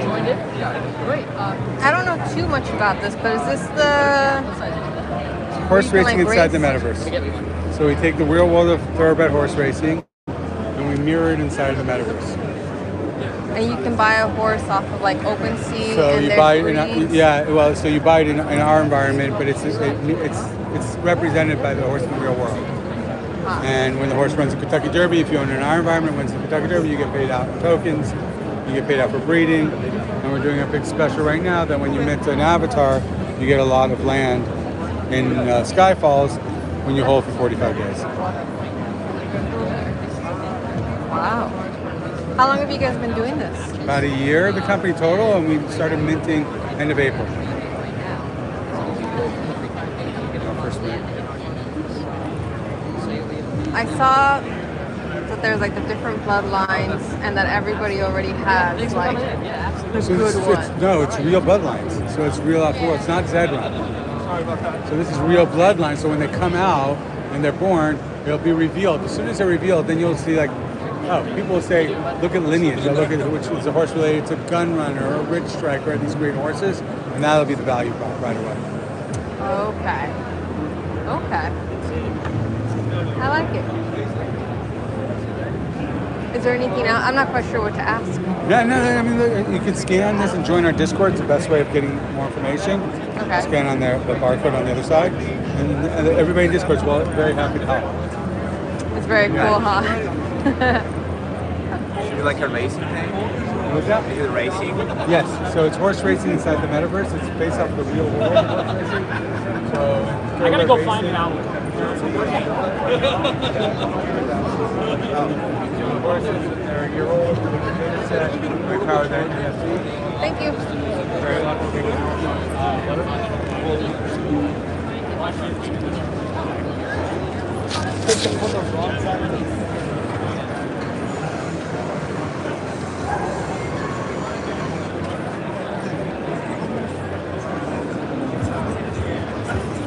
Whoops, I thought it was Zedrun.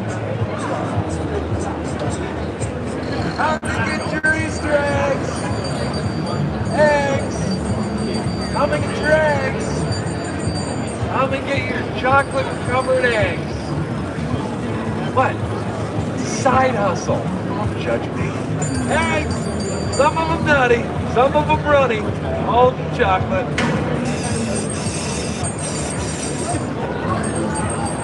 I look like the Tricks Rabbit. This is embarrassing. Eggs! And now a reminder from your friendly oppressive empire. Emperor Meow can't do it alone. He needs your help in removing personal freedoms and choices.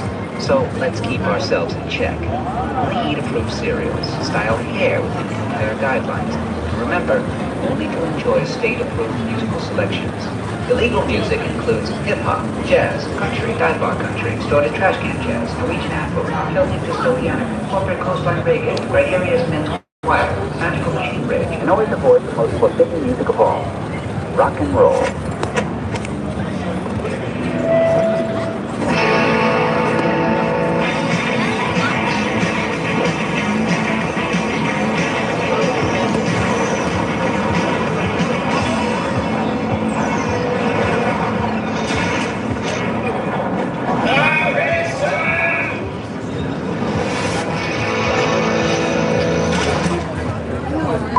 Hello, licensing community! Hooli here, the official booth babe of My Pet Hooligan, the hot new digital animation franchise brought to you by LA's one and only AMGI Studios. My golden teeth are on here. Join me and the Carrot Gang inside my rabbit hole, multiplayer game, or anywhere else where merch is sold. Game on, peeps! Let's partner up!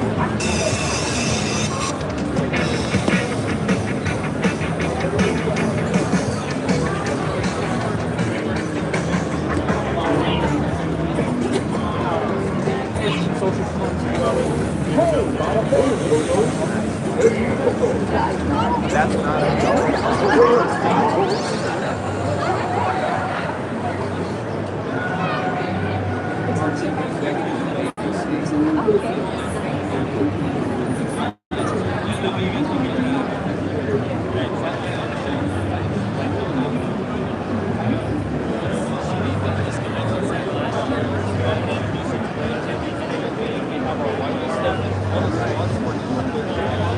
Just add your public key, and it'll put you on the wait list.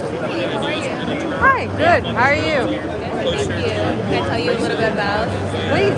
So we're Metatope. We're actually a tech company. We specialize in motion capture. We're the first to do it, first to do the technology. That's pending right now. It hasn't actually come out yet. We'll come out in Apple stores, iOS stores in about a week and a half. Oh, so very close. Yeah, very close. There'll be a free app for you to download and use on your iPhone or Android is what's there. And it kind of eliminates the whole green screen, all that crazy technology. I do use a lot of green screen. Oh yeah, nice. Media? Live. Perfect. So yeah, nice. It scans your whole body into what we call a skin, which is an avatar. You can just like that. You can customize that avatar to whatever identity you want, and then turn that guy into an NFT. Really? Pretty cool. All in like one. All in one, yeah. And that's our first release. There's much more projects to come after that. We're kind of in the pre-game area right now, you know. How long did this all take? The company was established in '74, so it's 2022. 74? I feel like this wouldn't even have like existed in 74. Right? But here we are, it's the future. We have a whitelist here, so you can know exactly when the app releases. Just name an email if you'd like. Can't find my email.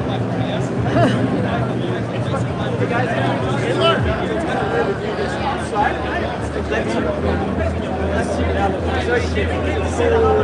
much for when it comes out? No, how much? Oh, the app will be free.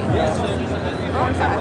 The NFT though, the mint's not permanent yet. The community is still developing, so once that's all done, we'll have a better.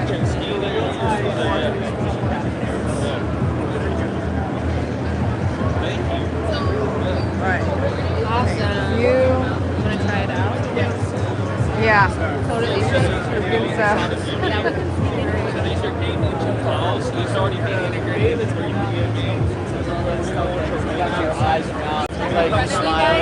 Squeeze by there.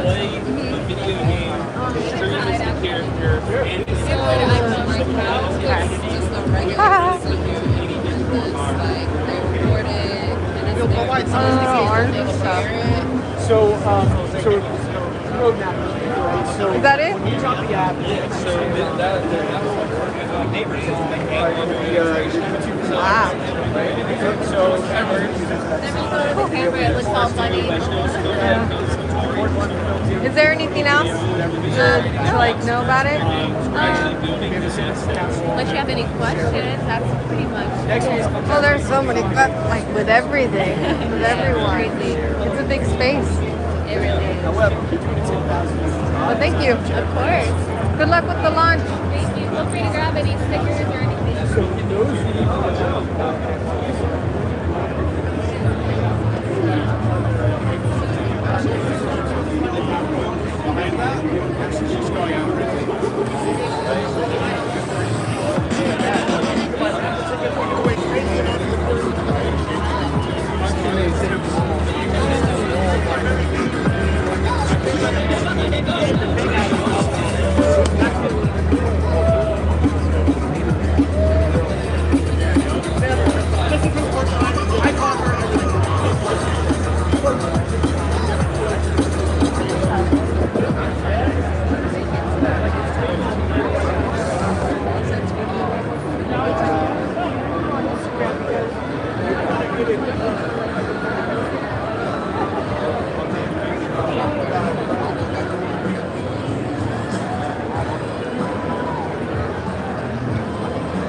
I always like your type base. Yeah.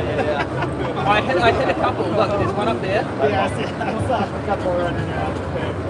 There it is up there. I got another one there.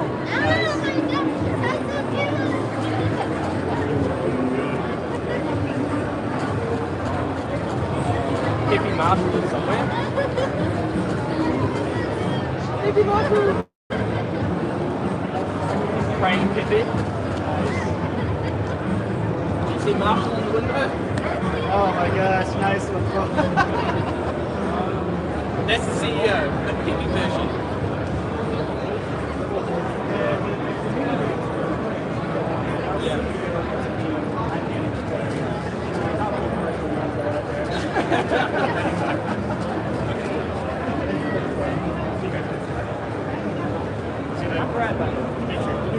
Okay, I gotta process it. Keep moving. Are you be here tomorrow? Cool, yeah, I'll be here tomorrow. I'm gonna be here, I think, all 3 days.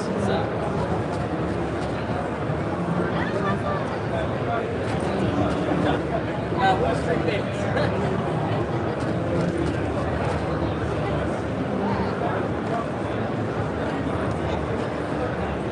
You did a great job with this ball. It looks great. I think it's something different, you know, like make an explorable version, why not? Yeah.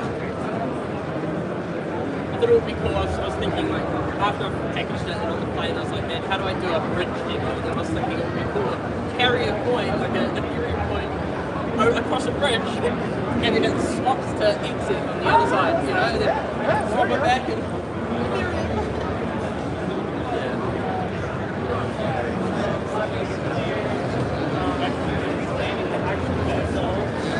Or you can landing element, which is like utility.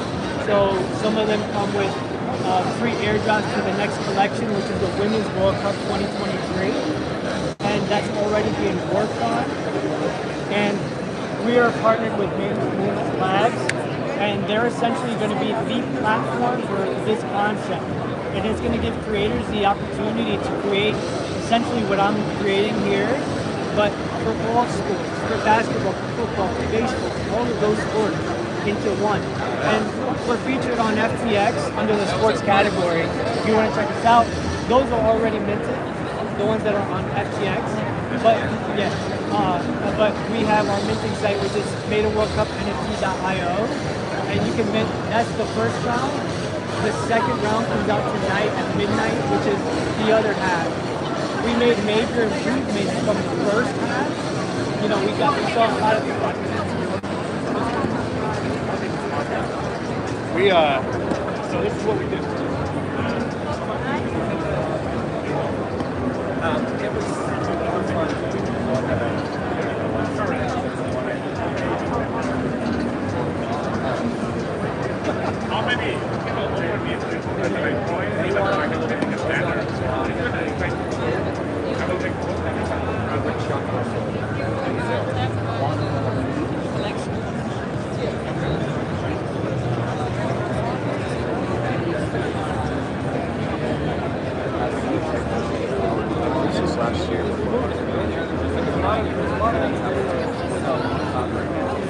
Regulation out there. There's a lot of things that keeps things out of our country. I know there is. Sitting out there, it's got it all. Make sure you have one down. I want to get it So at the end, when you do the raffle, whoever wins is going to get 50% off.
That's funny. Yes, that is infamous weed smuggler, cannabis entrepreneur, marijuana icon, immediately dubbed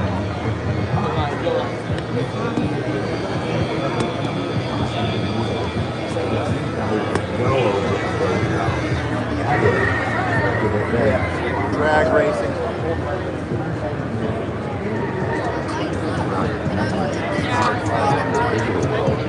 smuggle box. Our first strains have been grown to perfection and are ready to be released.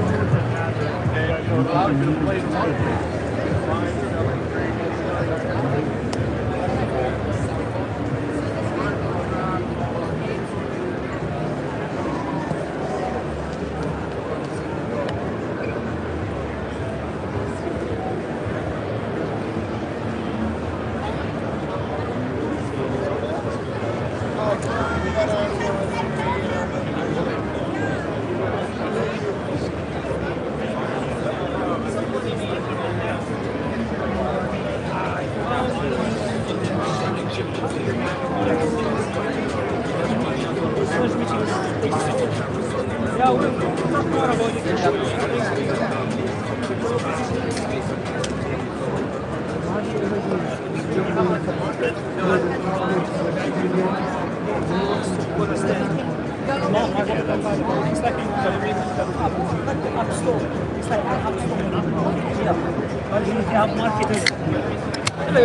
Hi.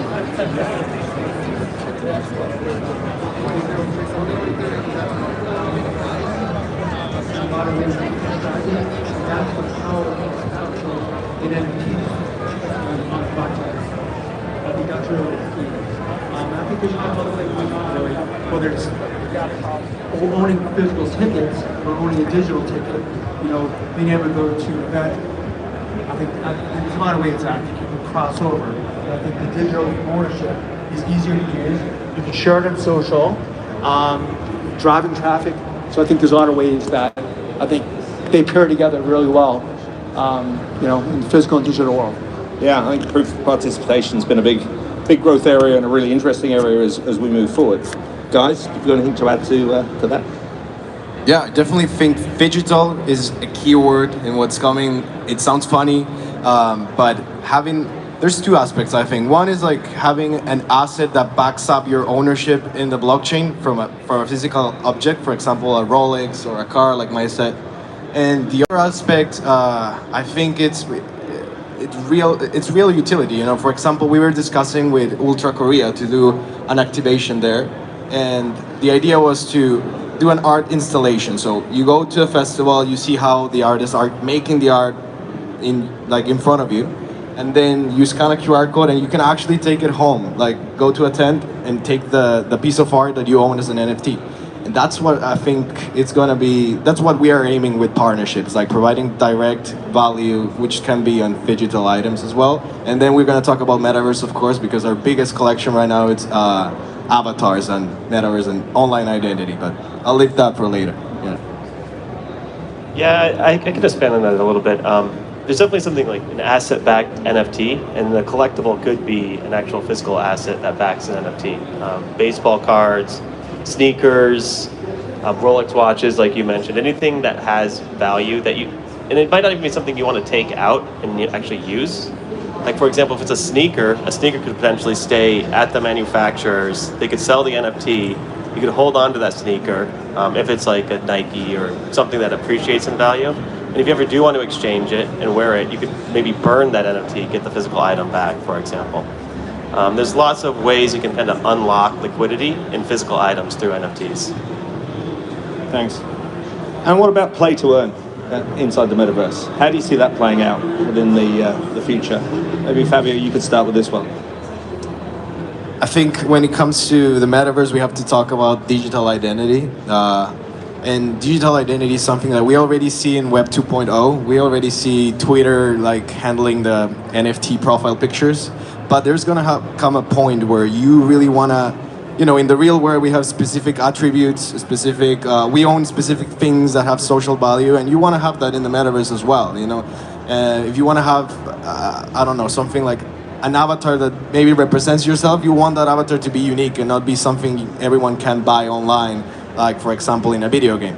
So that's, in that sense, what we're trying to aim is to provide a collection of avatars that you own actually the 3D model, so you can render it for any gaming or metaverse application.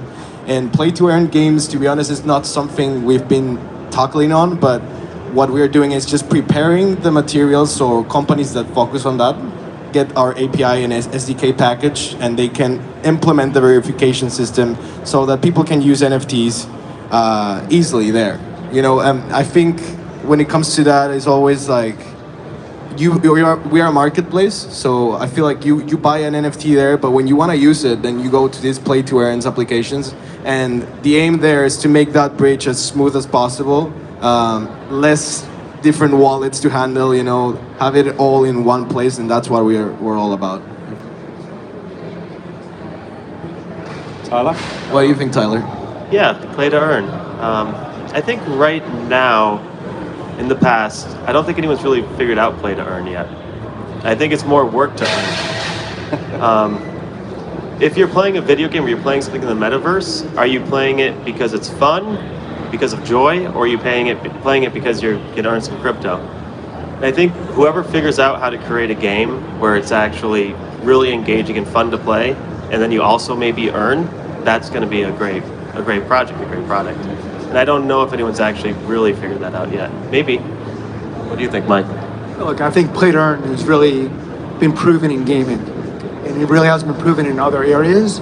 So I think when it comes to the metaverse, you know, if you're interacting and you're getting points, if there's a point system that could work, and then those points will unlock collectibles or anything else, I think that would work. But we don't have that much experience on the play to earn side when it comes to VeVe. Yeah, fair enough. I think play to earn's interesting, but I think you raise a really good point. Is it work or is it play, right? Is it rewarding loyalty? Is it rewarding dwell time? Or is it just getting people to do some of the hard work and heavy lifting for you and rewarding them that way? What about startups? We spoke about some big brands. What about NFTs as startups? You know, the importance of brand and purpose within that.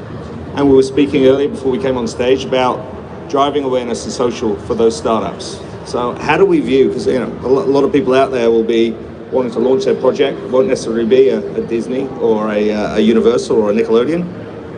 How do you see launching a brand into the metaverse and the NFT space? Tyler, let's start with you. All right, so there's kind of two types of brands that come into the metaverse. You can have like a big brand like Disney, who already has a very established following. A lot of people support it, a lot of people believe in Disney, and they have that credibility. And then you have the other side, you have a startup who is trying to do something new in some sort of innovative way, but they don't have that credibility yet. With a startup entering the metaverse, it's more of a situation where the community that supports that startup through an NFT launch has maybe ownership in the actual project. They have a little bit more control on where that project goes, and maybe there's even more opportunity on what that NFT might become as that project evolves. On the other side, you have something like Disney or Marvel, where it's a big established brand. You might not have as much control in where the project goes as in the big picture, but you do have the value that's attached to the brand, and that is important. And you also do have the value that within the actual collectible itself, it's a kind of a nostalgia. It's like nostalgia. You like that brand, you like those characters. There's meaning to it. So it's a little bit of a different reason why you might buy one versus the other. I totally agree with that, and I think we have a very specific vision of how we work with big brands.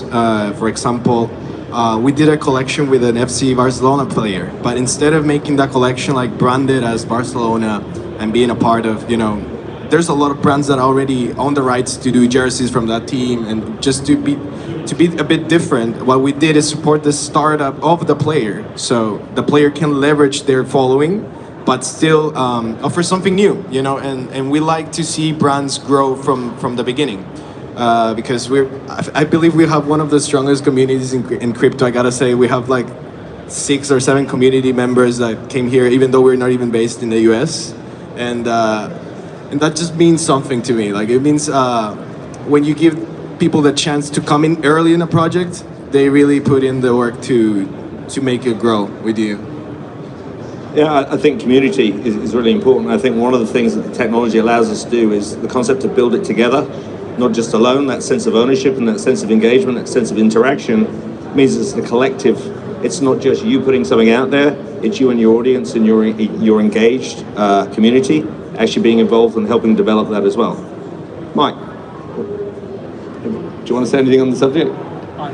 Look, I think for startups in general, or for any type of brands, even big brands, like you take Paramount or Viacom or any big studios, they had to go through a long process to really understand what are NFTs, like how are we going to go to market, what are we going to do, and that's a big challenge. Similar to a startup company where they need to learn, look, they might not have a built-in audience, but they have to figure out, how are we going to do this? Like, where am I going to do a drop? Is it going to be, you know, are we buying with the crypto? Is it going to be mainstream? Like there's so many questions, and there's some brands that I've been talking to for over a year that I've had 30 conversations with, and they're still really nervous. So I don't think there's a a good roadmap to figure out like what's the best way to go to market with something new. And then look, there's also the failure if you are a independent artist that wants to go and do a drop. You know, where are you going to do it? What platform are you going to do it on? How are you going to market it if you don't have a built-in audience? So I think a lot of people out there think it's so easy, but it's really not as easy as you would think. Big brands are trying to figure it out, and I think over the next year or two, hopefully, you know, there'll be a better roadmap. Completely agree. I think it always comes down to what's the use case, right? Collectibles are collectible for a reason, and whether you're doing that in the physical space, the digital space, they've got to be collectible for a reason. There's got to be a reason for people to want them. Yeah, and a lot of it goes back to, from a consumer standpoint, is it a money grab? Yeah. I mean, are you doing a drop, walk away with $6 million, and those collectibles go down 98%? Like, what is that good for your brand? It's not good, you know, it's tough. Yeah, no, I mean, we saw some great examples in the UK with soccer clubs going out and throwing money at some NFT projects, which fell flat in their face because their audience. So it's a classic case of creating something that on paper looks like it'll work, but doesn't work because the audience isn't ready for it. But in that case, if you're a small company or startup, you can bounce back. But if you're a big brand and you're going out there for a huge money grab, you know, doing a $10, $20 million drop, you know, that's tough to recover from. Yeah, and I guess my analogy is big or small. You've got to understand the why and the who and the when. And you don't rush into it. You've really got to understand why it's going to work. Why are people going to be motivated? Why are people going to get engaged? And how is that community going to develop? Because at the end of the day, collectability comes from advocacy because other people want what you've got. And so you want to be able to share it, shout about it, and it has to be desirable. You raised a couple of good points in there again. How do you choose what blockchain? Well, let's talk about blockchains, guys. I mean, it's a minefield out there for what do you do. So what's your view, Mike, on blockchains and where we should be? Look, I think depending on where you're coming from it, you can be agnostic. You don't have to choose one specific blockchain that, you know, at the end of the day or down the road, you want really interoperability. So you want to choose a blockchain that will have the ability that you can, you know, put things in other chains as well. So I think that's a part of it. We chose Immutable X, which is 98% less gas fees. It's a Ethereum layer 2, but we made a conscious choice because we knew Immutable X was really focused on NFTs, and they were trying to figure out the bridges for interoperability, which is really important as well. Tyler? Yeah, no, Mike got louder. Interoperability is key. I think I look at blockchains a lot like digital countries. Lots of blockchains kind of have their own community, their own sort of belief system almost, their own way of speaking with each other, their own types of NFTs they buy. They have their own identity. But imagine if we never actually traveled to any other country or any other state and we all just worked in silos and didn't actually interact with cross-commerce and actually build wealth as a globe. If blockchains don't become more interoperable, that is essentially like the same thing. So it's super important for there to be interoperability. As far as what blockchain to choose, it comes down to your values, where you find the most opportunity to build initial community if you're a new project, and also what the technology is. And I think lots of different blockchains have different benefits to them. I can talk a little bit about Cardano. It's a proof-of-stake blockchain. It's environmentally friendly, has deterministic fees, and the fees are very small for transactions. But any blockchain that is decentralized and has a strong community and has the tools available to develop on is a viable blockchain for a project if you're looking to launch. Yeah, I agree with interoperability, but I can talk of why when it talks, for me it's opportunity. Like, why are we on XRP? We saw that they have a strong community, and we saw an opportunity to really leverage fast and secure transactions and really have a powerful decentralized marketplace. So it all comes down, what do you knowing your capabilities. You know, like we know we don't have smart contracts, for example, but XLS20, which is the native technology that Ripple is releasing on XRP, is going to allow you to assign royalties without the need of smart contracts. So that just makes it easier for a lot of people that are not they don't know how to develop, they don't know how to code, they just want to, you know, compartmentalize the ownership of an NFT easily. Personally, I come from a music background, so for me, for example, that opens up a door for tracking, for example, samples on the music industry, and just a lot of opportunities that come down to being able to use this technology as easy and fast as possible. But of course, like I said, if you want to do more complicated stuff with smart contracts, I wouldn't go with the blockchain I'm on right now, you know? It's about what do you want to do, where do you want to focus on, and at what point in time, because technology keeps evolving, and I think, like you said it yourself, sometimes we come up with ideas and then the technology follows. And I feel like we are at that point, for example, with NFT ticketing. We're trying to find a way to have dynamic QR codes, so like, we're about scalping, we're about scams, like we really want to solve a problem, because that's what you have to do in any company, any product has to solve a problem, a specific need for a specific someone, and that's the way to go, I think. And you're never locked in totally to a chain. You can always change. So yeah, and that's funny you mentioned, because we started building our own layer one. Like after being on XRP for a bit, we're building Corium, which is a layer one blockchain based on the Cosmos SDK. It's very similar to what you mentioned. It's a proof of stake as well, deterministic transactions. But at the same time, we're trying to find the niche. Right now, it's the blockchain for all, but I know that's not something you wanna get in the market with. You know, you wanna try to find a niche, and I think for that one, we're going more in the corporate side, being a solution for more corporate CBDCs, even market making, and all of that. Thanks, guys. Keeps coming up, a word that keeps coming up, and I think it's really, really critical out there, is interoperability, right? So owning your NFT cross-chain, right? How do you see that evolving? How important is it? And what's the visibility like for people that are looking to go out there? So how do you see that evolving, and how important do you think it is in the sphere of collectability? And Mike, let's start with you. Look, I think there's definitely some technology challenges with bridges, you know, being able to go from one platform to another platform, taking a collectible out of one game, putting it to another game. It's just not there right now. And then if you look, you know, a year down the road, 2 years down the road, how many metaverses are there going to be? How are they going to work together? Are there going to be bridges to be able to go from one to the other?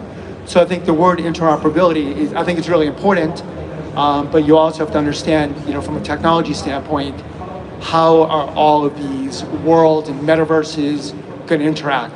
I think that's going to be the biggest challenge. And look, from a collectible standpoint, yeah, I want to be able to take my, you know, Batman or Spider-Man and take it in and out of environments, take it in gaming into a game, out of a game. But I think there's going to be definitely some challenges, and I think, you know, the next 2 to 3 years, I think there's a lot of companies trying to work on how they can bridge different parts of the interoperability, which is going to be key. And in the space that you work in, where you get very, very strong fandom around specific brands, do you think there is a case for closed metaverses? Yeah, I mean, it's purely just serving that market. VeVe is closed, and the main reason why VeVe is closed is because our big brands didn't want their collectibles and their content all over the place. I mean, that was the key. They were really nervous, and they didn't really understand what that means. But now some brands want that interoperability, which is not there yet. And it's really comfort in knowing where your content's going to be and how it's going to be used. Yeah, I mean, from a brand point of view, it's critical the brand is protected in this new space, so that it's not going to exist in a space that the brand owner doesn't want it to see, right? Yeah, I mean, they're learning. I mean, there's a bunch of IP lawyers talking about, you know, infringement and everything else. That's really the key. You know, you don't want anybody infringing on your IP, which is happening all the time. Completely. Fabio. I think with interoperability, you have to go one step at a time. There's no protocol that just works with all blockchains and your NFTs cross-chain completely. But for example, we bridged to the Binance Smart Chain now through Albridge. Then we found another bridge, multi-chain, we did to Phantom. And like I mentioned with Corium, it's gonna be as easy as switching the node and then you use the same UI, but it's a different blockchain. That's the aim. I think that's where we're going, but of course that requires both a technological advancement and also from a community standpoint, like if we want to be interoperable with another blockchain, we want to be present as well with the users of that blockchain. So the way we did it, for example, with Phantom, we were in Beethoven X, we released a collection of NFTs to be airdropped for the people that use that pool. And I feel like marketing-wise, you always have to come up with different ways to engage in different touch points with your target demographic. And yeah, interoperability for me is about that, one step at a time. So I think Metaverse itself is a place for interoperability to happen. A lot of times Metaverse will start on one blockchain. That might be a Metaverse full of Ethereum NFTs. It might be a Metaverse full of Cardano NFTs. It might be full of Solana NFTs. But a Metaverse is something initially that's kind of controlled by, it's like a game developer basically. It's a project that's building a game, an environment, it's online, it's 3D, it's immersive. If that Metaverse wants to bring more users into its environment, it's in its best interest to start incorporating additional blockchains. Because once you get everyone from Ethereum interested in it, some of them wanted to go in, some of them don't care or whatever, but they have that first Ethereum community that's like, well, maybe we want to see if anyone from Cardano wants to come in. And then they allow for Cardano NFTs to be minted and to be introduced into that Metaverse. So I think the first step is having Metaverses first deciding to integrate multiple blockchains. Once Metaverses are integrating multiple blockchains, then you can start thinking about having portable portals from Metaverse to Metaverse. So, I mean, that's kind of how I'd approach it from an architecture standpoint, the evolution of the technology. Thanks. We've discussed a lot about this. So guys, from a framework point of view, what makes a good NFT project? Fabio, I know it's a big question, but... Like I said, I see NFT projects as startups, as brands. So there has to be a why, there has to be a how, and then it all comes down to community building in a way as well. But ultimately, use case. Like we've been discussing this, I think, extensively. So my advice to anyone that wants to start an NFT project is to find a problem that you could be solving through your NFTs, but at the same time, think of you as a brand. And I say this like in the music industry, for example. We're in a time where no matter how talented or good you are, if you don't have like a brand or like an identity, then you're nobody in the online world. Like I think there's 80,000 songs, for example, uploaded to Spotify every day. So if you want to compete, I feel like you have to have a strong identity and a very clear vision for who that identity will resonate with. And from there you start, planning your marketing, I guess, choosing what channels, what platforms are you gonna start a communication with, and have a clear roadmap, A lot of projects have really good roadmaps that involve like interoperability or like NFT projects. I'm talking about NFT projects. And having that clear from a very earliest stage of the project allows you to really get in the value of good partnerships from the beginning. Because, for example, we give out grants and we take into consideration how serious people are about the project in terms of having deliverable timelines, or for example, do feasible things, because some projects just, ownership is not enough anymore. If you say, oh, my strategy is to release 10,000 NFTs and that's gonna be it, that's not enough for me to be incentivized to buy one. Everyone can be like limited, everything can be exclusive, but it comes more to what are you gonna do with that, what's your roadmap, and it's for the partnerships and for the consumer as well. Yeah, no, I agree. On brand, without a doubt. I think the brand's got to be strong. Narrative and context is key, and that's why some big brands, you've got to have a story, and it's got to be something that people can understand, engage, and get involved with. And then that leads through to engagement. You know, what's the engagement today? How do I get them engaged? And then what's the engagement going to be in the future? So what can I do with this? Where is it going to go? How is it going to evolve? What's the value today and what's the value going to be in 5 years? Not necessarily from a monetary point of view, but from a utility point of view as well. Can I add something really quick? I think one of the most important aspects while building a project is also partnerships. Like, I work in marketing, but most of the work we do is partner with people, with brands or companies that will potentialize what we do in a certain aspect. For example, if we want to tackle the sports industry, we partner with an athlete that he gets something in return. He gets exposure from the community we already have, and we get to tackle into a new audience, you know, to open a new bridge. So I think projects that have that very clear, like business development is key. You work in business development, you know how it is. Yeah, no, I definitely agree on partnerships.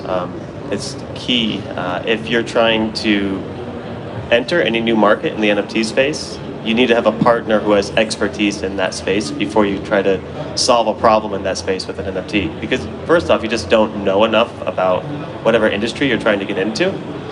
And secondly, you don't have any connections really in that industry yet.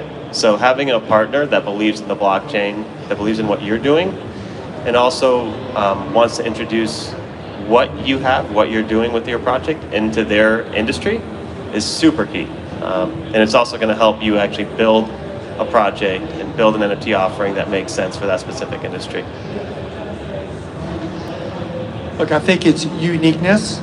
It's like coming out with a movie or coming out with a TV show. You want originality, you want creativity, and you want to be able to bring something to market that there's not 30 other things out there. For like VeVe, for some of the things that we do, first editions, and we're not coming out with 1,000 different variations. We want to make sure that we're coming out with something that's unique and different, that's original. And then I think the important thing is understanding your audience, knowing how to market, and utilizing social platforms in the most, efficient way. But I mean, we've come up with a good roadmap of how to bring things out. The fear of missing out is a big part of it. People, and the scarcity is really key. Coming to market with a NFT collection or a one drop of like 100,000, that's a lot. Come out with 1,000, come out with 2,000. Come out with something that there's a big enough demand that it's going to sell out.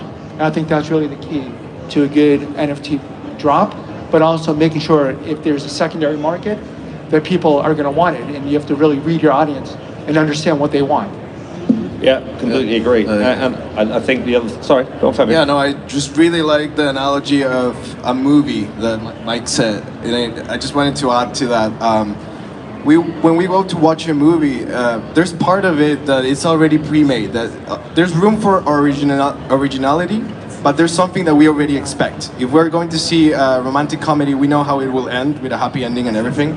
And that it's a good analogy with marketing plans as well. There's a lot of things that are just protocol. For example, having a social presence, doing a post the day of the launch, I don't know, like running some ads to push on Facebook. That's just protocol, but marketing really is more like thinking on the why and really communicating it. Maybe untraditional marketing, for example, outside of social media, doing something in the physical world, doing events. Events, I feel like right now, after COVID, events are playing a really important role. Like events like this, projects that are here, they're making a difference, I feel like, than projects that are just online, pushing everything through traditional Web 2 social media networks.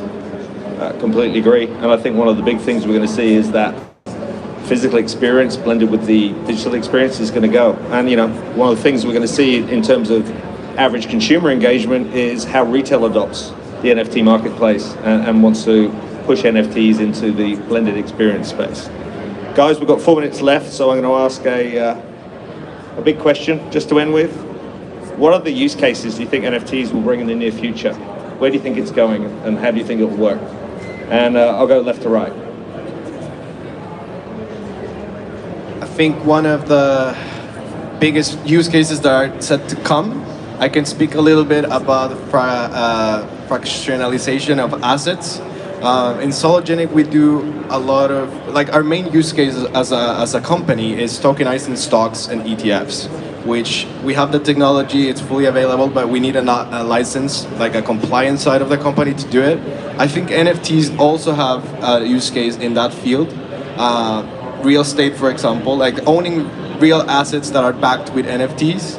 I think we spoke a little bit about it when saying things like owning a Rolex and owning the certificate of ownership as an NFT. But if you can do that, then you can do it with bigger things, such a house or, like, you know, other real estate type of properties. Personally, one use case that I'm very interested in is music. I think nobody has nailed music NFTs yet. We're about to experience it. And the key thing there is musicians will be able to get paid instantly, whereas in the centralized way of things, everything takes so long. There's like there's a middleman, and there's, like, I would say there's a lot of entities that go before the artist really gets their money, and not just music, any sort of arts and entertainment industry. So I think the use cases on that industry are going to be major in the next year or 2 to 3 years. Thanks. Okay, guys, we've got 2 minutes left, so you get a minute each. Yeah, I completely agree with music, and really any sort of creative IP could potentially be an NFT. They could be creative building blocks. You could have a whole film that's composed of NFTs, for example. The soundtrack could be music NFTs, the actual film that you're watching, those are video NFTs all composed together, and when that's streamed, it could potentially pay royalties to every single party that has ownership of a smaller NFT within that larger composition.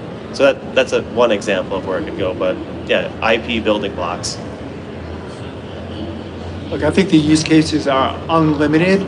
Similar to what Fabio said, you're talking about deeds to your title to your house, deeds to anything that you own. I think every single industry, there's unlimited use cases for the use of NFTs in particular. So whether it's real estate, whether it's music, whether it's entertainment, like ticketing, I just think that having that digital authentication, but also being able to track is really super important for the long term.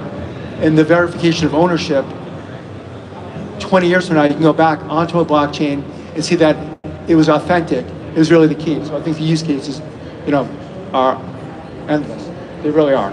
I agree. I think blockchain is going to change the world in terms of the way that we do proof of authenticity and verification and provenance, and I think that's a really exciting thing. The NFT layer on top is really interesting. The NFTs are powerful. Yeah. I mean, if you look at it at a high level, it's a JPEG, but it goes so far beyond that, and I think people need to be educated on that as well. All right. Thanks a lot, guys. Really appreciate the chat. Thank you, everyone. See you. Thank you, everybody.